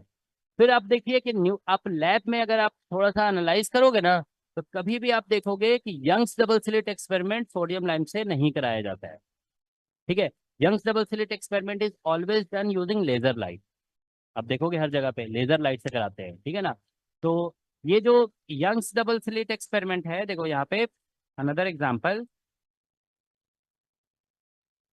Young's double slit experiment is not done बस इतना हम लिख दे रहे हैं, नॉट डन यूजिंग, ठीक है, सोडियम सोडियम लाइट, ठीक है। सोडियम लाइट से इसको नहीं कराया जाता है, बिकॉज अगर करोगे ना, जैसे मान लो लेजर, आप देखोगे लेजर रखा रहता है, ठीक है। अब क्या करो, लेजर हटा दो, सोडियम लैंप रख दो वहां पे, फिर करो एक्सपेरिमेंट, देखोगे आपको स्क्रीन पे कोई इंटरफेरेंस पैटर्न नहीं मिलेगा। You will not get any interference pattern, ठीक है ना। मतलब जो ऐसा होता है ना, ब्राइट डार्क स्पॉट मिलता है ना, वो स्पॉट नहीं मिलेगा, ठीक है ना। तो इसलिए हम कह सकते हैं कि सोडियम लाइट जो है यंग्स डबल स्लिट apparatus के लिए क्या कर रहा है, इनकोहेरेंट की तरह बिहेव कर रहा है, ठीक है ना। तो यहाँ पे Young's double slit experiment is not done using sodium light because it doesn't give, because it doesn't give interference pattern, इससे नहीं मिलता है इंटरफेरेंस पैटर्न, ठीक है। हो सकता है डिस्टेंस वगैरह बहुत कम कर देने पे मिल जाए, वो बात अलग है, लेकिन जिस डिस्टेंस पे किया जाता है ना एक्सपेरिमेंट को, उस डिस्टेंस पे नहीं मिलता है, ठीक है ना। तो generally it doesn't give interference pattern, ठीक है। तो sodium light behaves as incoherent,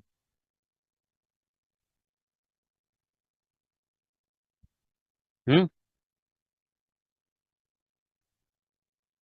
हाँ, किसी के इस रिस्पेक्ट में, मतलब एब्सोल्यूट कॉन्सेप्ट नहीं है, मतलब ये समझ गया ना, जैसे वेलोसिटी होता है ना, कि कोई चीज रेस्ट में है, वो क्या होता है, जैसे अर्थ इज एट रेस्ट, आप अर्थ के ऊपर खड़े होकर देख रहे हो तो रेस्ट में है, कहीं और से देखो तो रेस्ट में नहीं है, वैसा ही है ये, ठीक है ना। तो ये भी मतलब किसी एक इंस्ट्रूमेंट के लिए एक लाइट जो है ना कोहेरेंट की तरह बिहेव करेगा, और किसी दूसरे इंस्ट्रूमेंट के लिए कोहेरेंट की तरह बिहेव नहीं भी कर सकता है, ठीक है ना। वही है, देखो यहाँ पे कि sodium light behaves as incoherent light, ठीक है ना, light for Young's double slit experiment, ठीक है ना। YDSE इसको शॉर्ट में लिखते हैं ना, यंग्स डबल स्लिट एक्सपेरिमेंट, है ना, ये जो लिखा है वाई, ये है YDSE, ठीक है ना। ये यंग्स डबल स्लिट एक्सपेरिमेंट, इसको शॉर्ट में लिखते हैं YDSE, ठीक है ना। तो समझ में आया ना सभी को, कभी भी लैब में ऐसा देखोगे ही नहीं तुम कि यंग्स डबल स्लिट एक्सपेरिमेंट को किया जा रहा है सोडियम लैंप से, वहां पे इंटरफेरेंस पैटर्न नहीं मिलेगा, ठीक है। तो इसीलिए ये एब्सोल्यूट कॉन्सेप्ट नहीं है। तो देखोगे घटक की बुक में ना डेरिवेशन दिया हुआ है, ठीक है। अब देखो क्वेश्चन ये पूछा जा सकता है ना कि आखिर ऐसा क्यों है, वाई इज इट सो, ठीक है ना, कि न्यूटन रिंग एक्सपेरिमेंट जो है वो क्या बोलते हैं, सोडियम लैंप से कर सकते हैं, लेकिन ये नहीं कर सकते, तो ऐसा क्या फीचर है। तो वही फीचर जो है ना वो है, क्या बोलते हैं, बेसिकली कोहेरेंस लेंथ, ठीक है ना। तो कोहेरेंस लेंथ का कॉन्सेप्ट यहाँ पे फिर इस चीज को एक्सप्लेन करता है कि यहाँ पे हो सकता है, यहाँ पे क्यों नहीं हो सकता, ठीक है ना। तो ठीक है ना, तो इसको एक्सप्लेन करने के लिए कोहेरेंस लेंथ यूज करेंगे, वो हम लोग बाद में डिस्कस करेंगे, ठीक है ना। कोहेरेंस लेंथ से ऐसा क्वेश्चन कम पूछा जाता है, ठीक है ना। तो हम लेकिन फिर भी कराएंगे तुम लोग को, ठीक है ना। उसके लिए जो है ना तुम लोग थोड़ा रिवाइज करके आओगे, क्वांटम मैकेनिक्स में जो अनसर्टेनिटी प्रिंसिपल पढ़े हो ना, तो अनसर्टेनिटी प्रिंसिपल से वो कॉन्सेप्ट आता है, ठीक है ना, ठीक है। तो हम लोग अब चलो एक केस 4 डिस्कस करने जा रहे थे, सुपरपोजिशन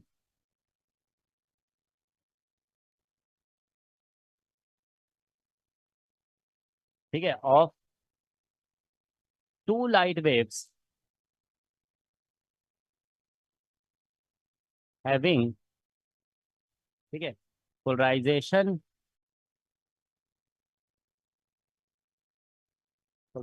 एट सम एंगल,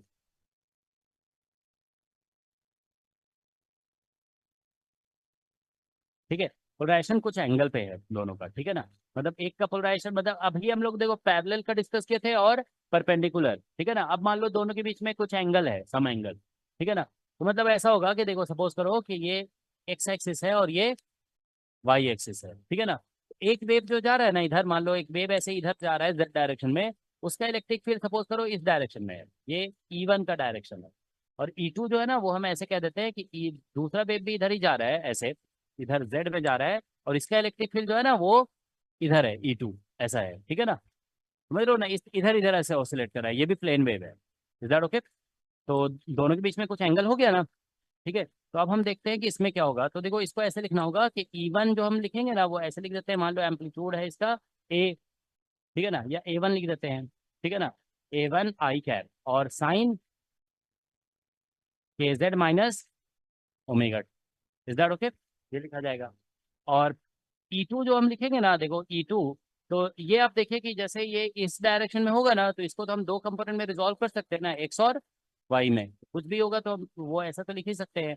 तो इसको मान लो A2 लिख देते हैं आई कैप और प्लस A3 और जे कैप, ऐसे लिख देते हैं, इज दैट ओके, इस तरह से लिख दिया जाएगा। और यहाँ पे बन जाएगा sine KZ minus omega T, ठीक है।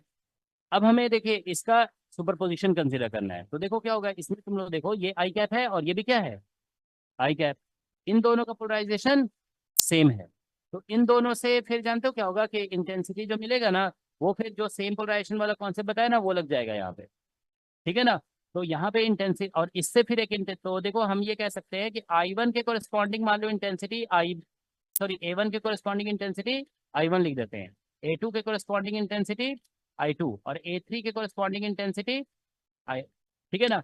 तो देखिए यहाँ पे दो कॉन्सेप्ट यूज होगा, पहले इसका इंटरफेरेंस होगा आई कैप का, ठीक है ना। तो यहाँ पे क्या होगा कि आई कैप कंपोनेंट्स, ठीक है, गिव इंटरफेरेंस, आई कैप कंपोनेंट जो है ना इंटरफेरेंस देंगे, ठीक है। इसमें मान लो कुछ फेज डिफरेंस पे लिख दिया यहाँ पे फाइव, ठीक है ना। तो आई कैप कंपोनेंट गिव इंटरफेरेंस, ठीक है ना, एंड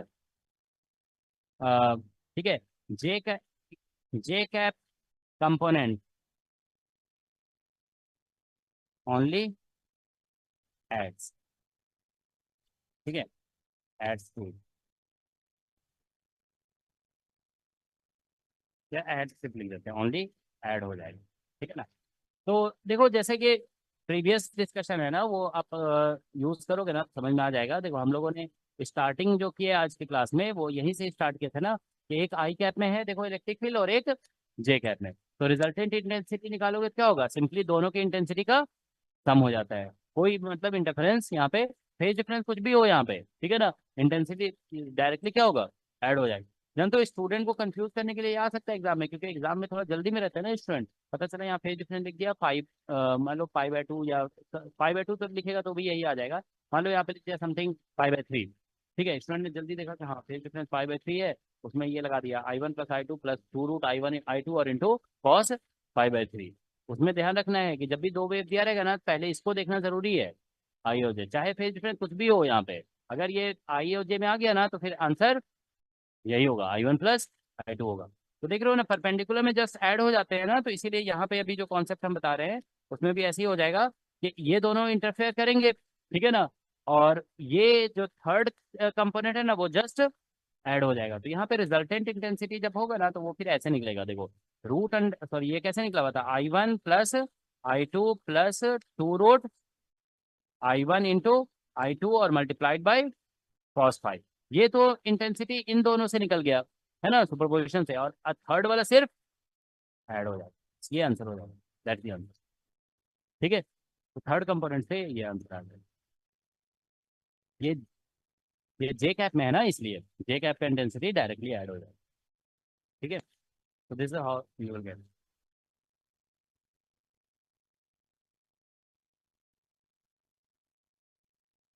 तो कभी कभी जानते हो एग्जाम में देखो ऐसे क्वेश्चन आता है कि जैसे ये दे दिया गया, अब बोला जाएगा मैक्सिमम और मिनिमम इंटेंसिटी का रेशियो निकालिए। तो देखो इससे मैक्सिमम जो निकलेगा ना वो ऐसे निकलेगा, मैक्सिमम इंटेंसिटी कितना निकलेगा, √I1 + I2 का होल स्क्वायर, यही तो मैक्सिमम के लिए 1 करोगे, तो मैक्सिमम निकलेगा इससे √I1 + I2 का होल स्क्वायर और प्लस I3, और फिर मिनिमम निकलेगा √I1 - I2 का होल स्क्वायर प्लस I3, तो रहेगा ही दोनों में रहेगा I3, ठीक है ना। हम्म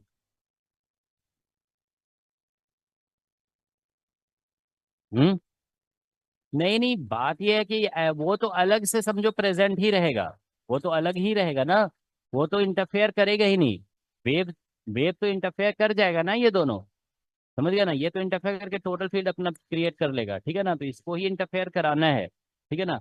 ऐसे नहीं करना कि इसको पहले इसके साथ ऐड कर देंगे, ठीक है, ऐसा नहीं है। ये इंटरफेयर करेगा, ठीक है ना, ये दोनों, तो ये आंसर आएगा, ठीक है। ठीक है, तो ये डिफरेंट केसेस हो गए इसके। तो हम चलो एक क्वेश्चन देते हैं, ठीक है ना, इसको जरा आंसर करो। ये जो देखो अभी, जानते हो अभी जो डिस्कशन हम लोग कर रहे हैं ना, इसको बोलते हैं थ्योरी ऑफ इंटरफेरेंस, ठीक है ना। ये सिंपल जो है ना थ्योरी ऑफ इंटरफेरेंस है। अभी हम कोई सिस्टम डिस्कस नहीं कर रहे हैं। जैसे इंटरफेरेंस पढ़ते हैं ना, तो देखो फिर सिस्टम डिस्कस होता है, जैसे होता है Young's double slit experiment, interference in thin film होता है ना, फिर interference in wedge shaped film जिसमें यंग न्यूटन सिंग वगैरह बनता है। तो जानते हो ये जो थ्योरी पढ़ रहे हो ना, वो ये थ्योरी अप्लाई होगा यंग्स डबल स्लिट में भी अप्लाई होगा, यही थ्योरी अप्लाई होगा तुम्हारा न्यूटन रिंग वगैरह में भी। ये थ्योरी हर जगह अप्लाई होगा। Is that okay? तो ये जनरल थ्योरी है इंटरफेरेंस का, ठीक है। सर हाँ बोलो। सर केस 3 में जब आईमैक्स हुआ तो उसे हम कॉन्स्ट्रक्टिव इंटरफेरेंस बोले। केस 4 में भी आईमैक्स को कॉन्स्ट्रक्टिव इंटरफेरेंस बोलेंगे। हाँ बोल लो, ठीक है। वो तो नाम ही है ना, मैक्सिमम हो रहा है, कंस्ट्रक्टिव बोल सकते हैं, ठीक है। क्वेश्चन क्वेश्चन अभी तक तो दिए नहीं है ना। देखो बेसिक क्वेश्चन इसमें इस तरह से पूछा जाता है, देखो टू लाइट वेव्स, ठीक है, हैविंग, ठीक है, amplitude in ratio, having amplitudes in ratio 2:3 are superimposed.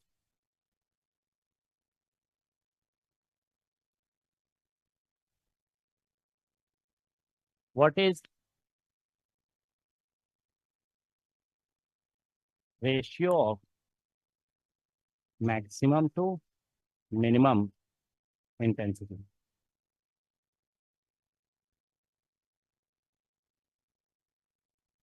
क्या होगा इसका आंसर? कितना? 4/9। 4/9।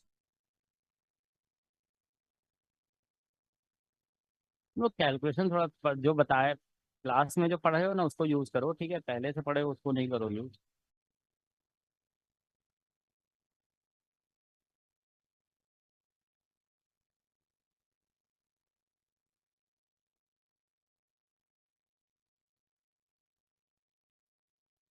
अभी बताया गया है ना तुम लोग को, हाँ थोड़ी देर पहले बताया गया। देखो मैक्सिमम और, देखो गलती करती है ना जल्दी में तुम लोग, ठीक है, जल्दी में के चक्कर में गलती हो जाता है, एग्जाम में भी पता 25/9। चला, जानते हो खुशी में कभी कभी गलती हो जाता है, ठीक है। 20 कोई आसान सा क्वेश्चन दिखा है, इतना खुश हो गया कि पता चला खुशी में गलती कर दी है, ठीक है।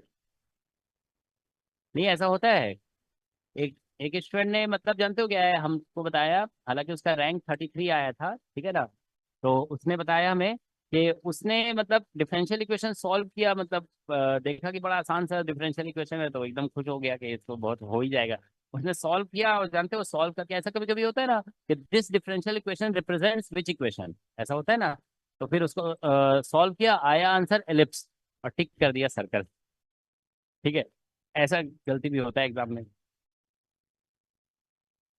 ठीक है। तो आंसर 25 आ गया ना सभी का, ठीक है। अभी देखो ये एक का एम्पलीट्यूड देखो कितना दिया हुआ है, टू, रेशियो कितना है, 2:3। तो मतलब इसका सॉल्यूशन ऐसे करोगे ना, सॉल्यूशन कि अगर एम्पलीट्यूड A1 लिखेंगे, तो मान लो हमने लिख दिया 2K, ठीक है ना, तो A2 होगा कितना, 3K, ऐसे होगा।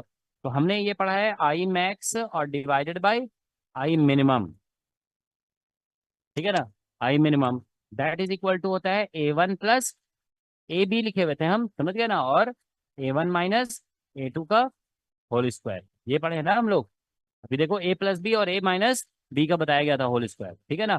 तो एम्पलीट्यूड और इंटेंसिटी, मैक्सिमम मिनिमम इंटेंसिटी जब भी पूछा जाएगा, तो ये अगर इसमें ये पूछा होता ना कि इंडिविजुअल जो है ना, उसके इंटेंसिटी का रेशियो कितना है, फिर तुम डायरेक्टली इसका स्क्वायर कर देते इंडिविजुअल वेव्स का इंटेंसिटी का रेशियो। तो क्योंकि हम जानते हैं इंटेंसिटी होता है प्रोपोर्शनल टू एम्पलीट्यूड स्क्वायर, तो इंडिविजुअल वेव के इंटेंसिटी का रेशियो हो जाएगा 4:9, ठीक है ना। लेकिन यहाँ मैक्सिमम टू मिनिमम बोला गया है ना, तो यहाँ पे देखो ऐड करेंगे, तो यहाँ से आ जाएगा 2K प्लस 3K और डिवाइडेड बाय यहाँ पे 2k माइनस 3k और इसका होल स्क्वायर, तो k कैंसिल हो जाएगा और ये 5 हो जाएगा और ये 1 हो जाएगा, है ना। तो आंसर हो जाएगा 25:1। That's the answer. ठीक है, तो ये इसका आंसर हो गया। ठीक है, एक क्वेश्चन और दे रहे हैं, ठीक है, इसी का। ठीक है, तो 2 light waves are superimposed, due to which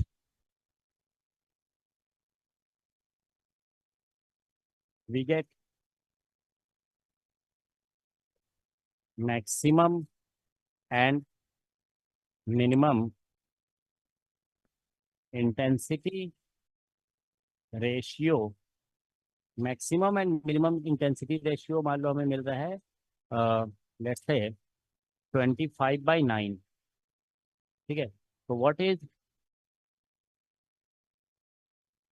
the ratio of individual intensity.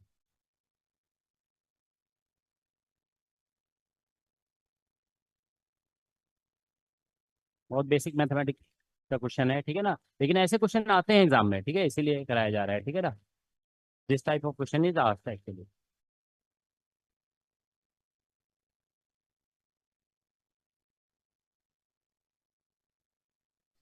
4:1।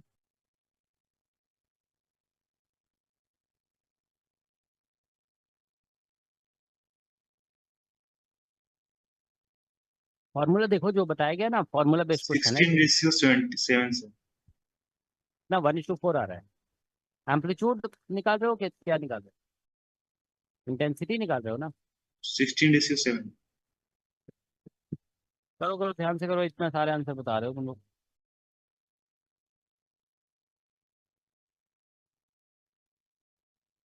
Question पूरा पढ़ो, तुम लोग वही कर रहे हो जो अभी हम बोल रहे थे ना। ठीक है, कितना आया आंसर? 4:1 आया। 4।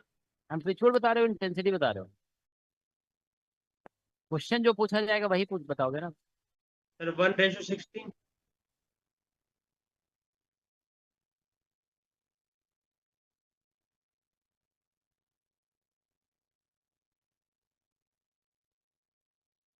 16:1। कितना आ गया? So 16:1। 16:1। ठीक है, ठीक है ना। कभी कभी ये तुम लोग सोच सकते हो इंटेंसिटी दिया हुआ है तो अब इंटेंसिटी बताओगे ना, एम्पलीट्यूड बता रहे हो बहुत लोग, है ना। ऐसा नहीं होना चाहिए, ठीक है। सोल्यूशन तो हम डायरेक्ट ऐसा करेंगे ना, देखो आई मैक्स और बाई आई मीन बोला गया है, इक्वल टू कितना है? 25/9। तो हम आई मैक्स का फॉर्मूला जानते हैं, ये होता है √I1 प्लस √I2। हम एम्पलीट्यूड ला ही नहीं रहे यहाँ पे, हम डायरेक्ट यही लगा दे रहे। आई मैक्स अभी बताया ना थोड़ी देर पहले, यही होता है। और आई मीन होता है √I1 माइनस √I2, इसका होल स्क्वायर। ठीक है, दैट इज 25/9। तो हम क्या करेंगे, इस दोनों साइड से स्क्वायर हटा देते हैं, तो यहाँ से आ जाएगा देखो √I1 प्लस √I2 और divide by √I1 minus √I2, that is equal to 5/3। ये आ गया। ठीक है, इसमें लगा दो कंपोनेंडो एंड डिविडेंडो, न्यूमरेटर में डिनोमिनेटर ऐड करो, तो ये हो जाएगा √I1 और बाई हमने ऐसे लिखा है न्यूमरेटर माइ प्लस डिनोमिनेटर, और फिर यहाँ पे न्यूमरेटर माइनस डिनोमिनेटर। तो न्यूमरेटर प्लस डिनोमिनेटर करोगे तो 8 आ जाएगा, और न्यूमरेटर माइनस डिनोमिनेटर करोगे तो 2 आ जाएगा। फिर दोनों साइड स्क्वायरिंग कर दो, तो I1/I2 that is equal to हो जाएगा 16/1। ठीक है, तो ये इसका आंसर हो गया। ठीक है, फॉर्मूला बेस्ड क्वेश्चन है, लेकिन जानते हो देखो ऐसा क्वेश्चन जो है ना, हर एग्जाम में पूछा गया है, ऑलमोस्ट सभी एग्जाम में ये क्वेश्चन पूछा गया है। ठीक है, इसलिए इसको ध्यान में रखेंगे। ठीक है, तो एक क्वेश्चन और दे रहे हैं, देखो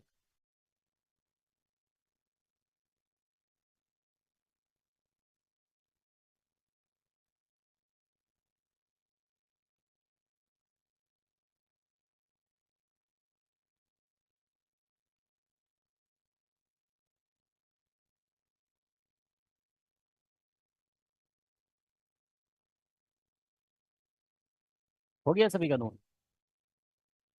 ठीक है, देखो, two light waves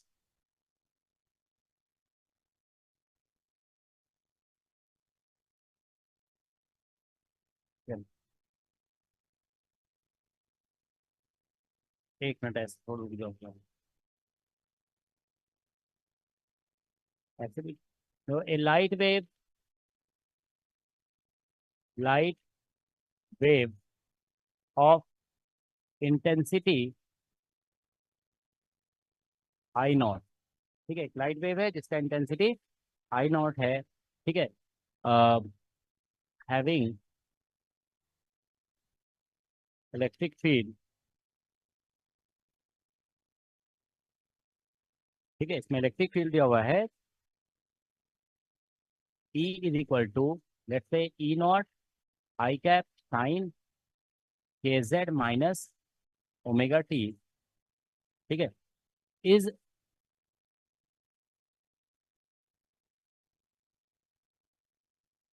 सुप्रीमपोज with another, ठीक है, अनदर लाइट वेव, एक अनदर लाइट वेव से इसको सुपरइम्पोज कर दिया गया, ठीक है ना, हैविंग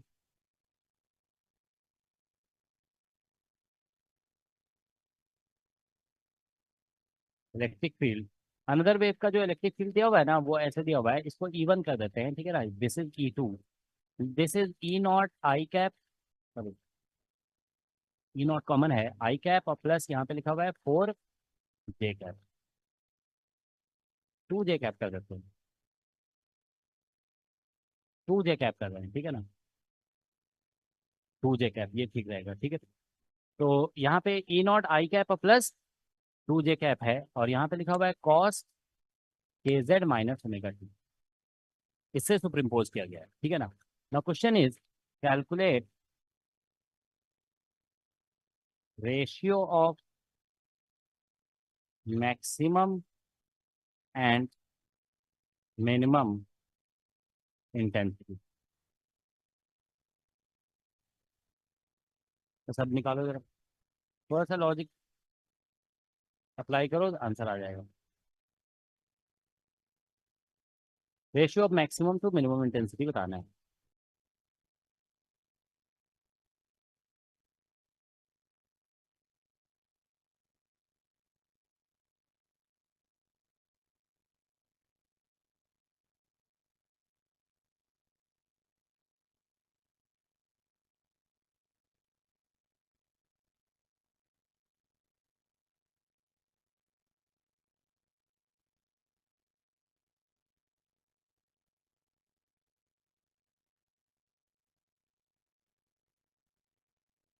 सर 3/2। 2/2 आ रहा है,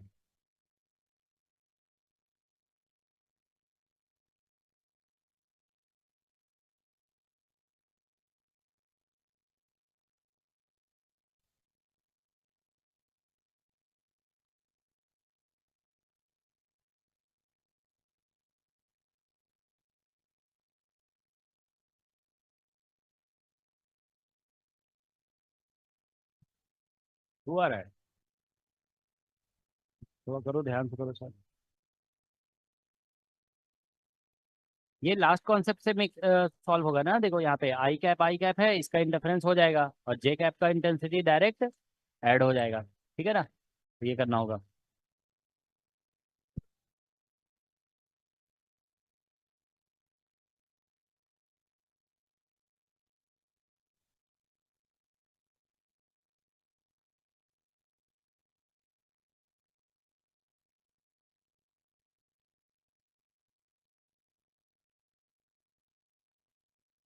कितना आया? 3/2 आया, कितना आया तुम लोग का? 2 आ रहा है, करो थोड़ा ध्यान से करो, 2 नहीं है।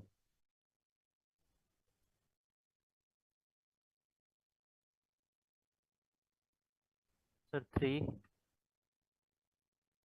एकदम बिल्कुल बताया हुआ कॉन्सेप्ट है, सामने कॉन्सेप्ट तुम्हारे सामने है, तो ये अभी जो बताया ना यहाँ पे, बस ये जो कॉन्सेप्ट था ये, बस इस कॉन्सेप्ट को लगा देना और आंसर आ जाएगा, कुछ ऐसा बस अप्लाई करने के लिए। देखो कभी कभी ऐसा होता है ना, थ्योरी पढ़ा हुआ भी है ना, एग्जाम में क्वेश्चन आ जाता है तो नहीं बनता है, तो इसीलिए बस एक क्वेश्चन दे दिए ताकि आप लोग उसको अप्लाई कर लो।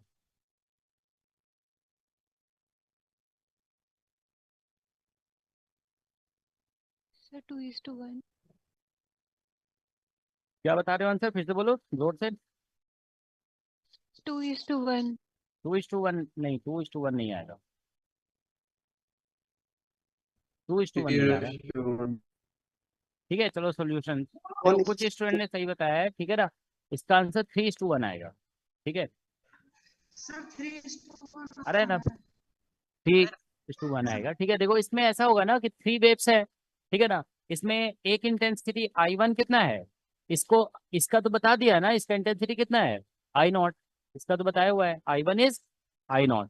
अब इसमें 2 वेव्स है ना, एक आई कैप वाला और एक जे कैप, तो तुम देखो आई कैप का भी एम्पलीट्यूड कितना है E0, तो इसलिए I2 जो होगा ना, I2 जो होगा वो भी I0 होगा, और I3 जो सेकंड थर्ड पार्ट है ना वो हो जाएगा 4I0, 4I0 होगा ना, क्योंकि एम्पलीट्यूड इसका ट्वाइस है, तो इंटेंसिटी जो होता है एम्पलीट्यूड स्क्वायर होता है, तो इसका 4I0 हो गया। तो बस अब देखो इसके और इसके बीच में फेज डिफरेंस कितना है, 5/2 है, ठीक है ना, 5/2 हो गया ना। अच्छा तो आंसर दूसरा आ रहा है। हाँ हाँ हाँ, तो आंसर अलग आ रहा है ना। हाँ ये इसलिए कि फेज डिफरेंस तो फिक्स कर रखा है ना यहाँ पे। हाँ तो ठीक है, तो इसमें जो है ना, देखो क्या है कि इसमें मतलब इंटेंसिटी एस का फॉर्मूला ये बनेगा ना, देखो यहाँ पे, इसमें मैक्सिमम मिनिमम की तो फिर बात ही नहीं होगी, 1 मतलब हमने क्वेश्चन ही गलत पूछा 1 आ रहा है। है। हमें पूछना चाहिए रिजल्टेंट इंटेंसिटी, है ना। हाँ अच्छा अच्छा हाँ। अच्छा नहीं देखो, नहीं नहीं ठीक है, देखो हमसे ही गलती हुई, ठीक है। देखो होता क्या है, देखो एक बात बता रहे हैं, जब हम लोग थ्योरी पढ़ते हैं ना, देखो थ्योरी जब पढ़ते हैं तो देखो, नहीं सही कह रहे हो तुम लोग, ये क्वेश्चन ही गलत हो गया। देखो थ्योरी जब पढ़ते हैं ना तो यहाँ पे फाई लिखते हैं, अब इसमें हम फ्लेक्सिबिलिटी देते हैं ना, फाई को हम बोलते हैं कि हम फाई का वैल्यू कभी चाहें तो 0 पुट कर दें, कभी चाहें तो फाई पुट कर दें, है ना। तो फिर ये बोलते हैं कि देखो जब 0 पुट करेंगे ना तो ये मैक्सिमम देगा, और फाई पुट करेंगे तो मिनिमम। तो हम 2 वैल्यूज पुट करके फिर मैक्सिमम निकालते हैं और मिनिमम निकालते हैं, लेकिन यहाँ पे क्या हो रहा है कि हम तो वैल्यू फिक्स कर दिए ना, तो आप 2 वैल्यूज आप पुट नहीं कर सकते हो, ठीक है ना, you can not put 2 values, क्योंकि हम फेज डिफरेंस को π/2 फिक्स कर दिए। तो अब इसमें ना तो मैक्सिमम होगा और ना ही मिनिमम होगा, बस एक ही आंसर आएगा, ठीक है ना। तो एक ही आंसर आएगा, ठीक है। इसमें अगर नहीं हो सकता था, क्वेश्चन क्रिएट हो सकता था, इसमें बस हमको क्या करना पड़ता, हमको ऐड करना पड़ता है यहाँ पे एक अननोन फाई, समझ गए ना, एक अननोन फाई ऐड कर देते तो फाई का वैल्यू फिर आप एडजस्ट कर लेते, ठीक है ना। तो चलो इसमें क्वेश्चन में मिस्टेक है, इसमें हमको ऐसे लिखना होगा कैलकुलेट, यहाँ पे इसमें ऐसे लिख देते हैं रिजल्टेंट, ठीक है। लॉजिक समझ में आया ना सभी को। हाँ इसमें जानते हो कोई मैक्सिमम मिनिमम नहीं आएगा, बस एक ही आंसर आएगा, क्योंकि फेज डिफरेंस फिक्स किया हुआ है ना यहाँ पे। देखो एक्चुअली इससे लर्निंग होती है, समझ गए ना, तुम अभी जो मिस्टेक कर रहे हो एग्जाम में वो मिस्टेक नहीं होगा फिर, ठीक है ना। तो ये समझ में आ गया ना सभी को, ठीक है, कि यहाँ पे फ्लेक्सिबिलिटी होती है, जब फाई पुट किया हुआ होता है ना तो आप फाई का अलग अलग वैल्यू पुट कर सकते हो, यहाँ पे फाई पुट किया हुआ नहीं है, तो हम जानते हैं कॉस। अच्छा तुम लोग थोड़ा सा शोर नहीं करो, ठीक है। तो यहाँ पे देखो दोनों के बीच में फेज डिफरेंस फिक्स है, दैट इज 5/2, ठीक है ना। तो बस इसमें ये पूछा जाएगा कि रिजल्टेंट इंटेंसिटी क्या होगा, कैलकुलेट रिजल्टेंट इंटेंसिटी, बस ये हम पूछ सकते हैं। तो आंसर ऐसा हो जाएगा, यहाँ पे ऐसे लिखे थे ना, क्या था फॉर्मूला, I1 प्लस I2 और plus 2 times root I1 into I2 और इंटू कॉस फाई और प्लस I3, ये था, है ना। तो ये है, तो बस यहाँ पे आंसर ऐसे निकलेगा, एक I1 I0 हो गया, ये हो गया कितना I0 प्लस 2 रूट I0 और इंटू कॉस, यहाँ पे फेज डिफरेंस π/2 है, साइन कॉस टर्म है ना, साइन कॉस में फेज डिफरेंस π/2 का होता है, ठीक है ना। और प्लस यहाँ पे कितना है 4I0, तो हमें ये कहना होगा यहाँ पे आंसर जो होगा वो 6I0 हो जाएगा, 6I0 हो गया। सिर्फ इसमें रिजल्टेंट इंटेंसिटी पूछ सकते हैं, ठीक है ना, ठीक है।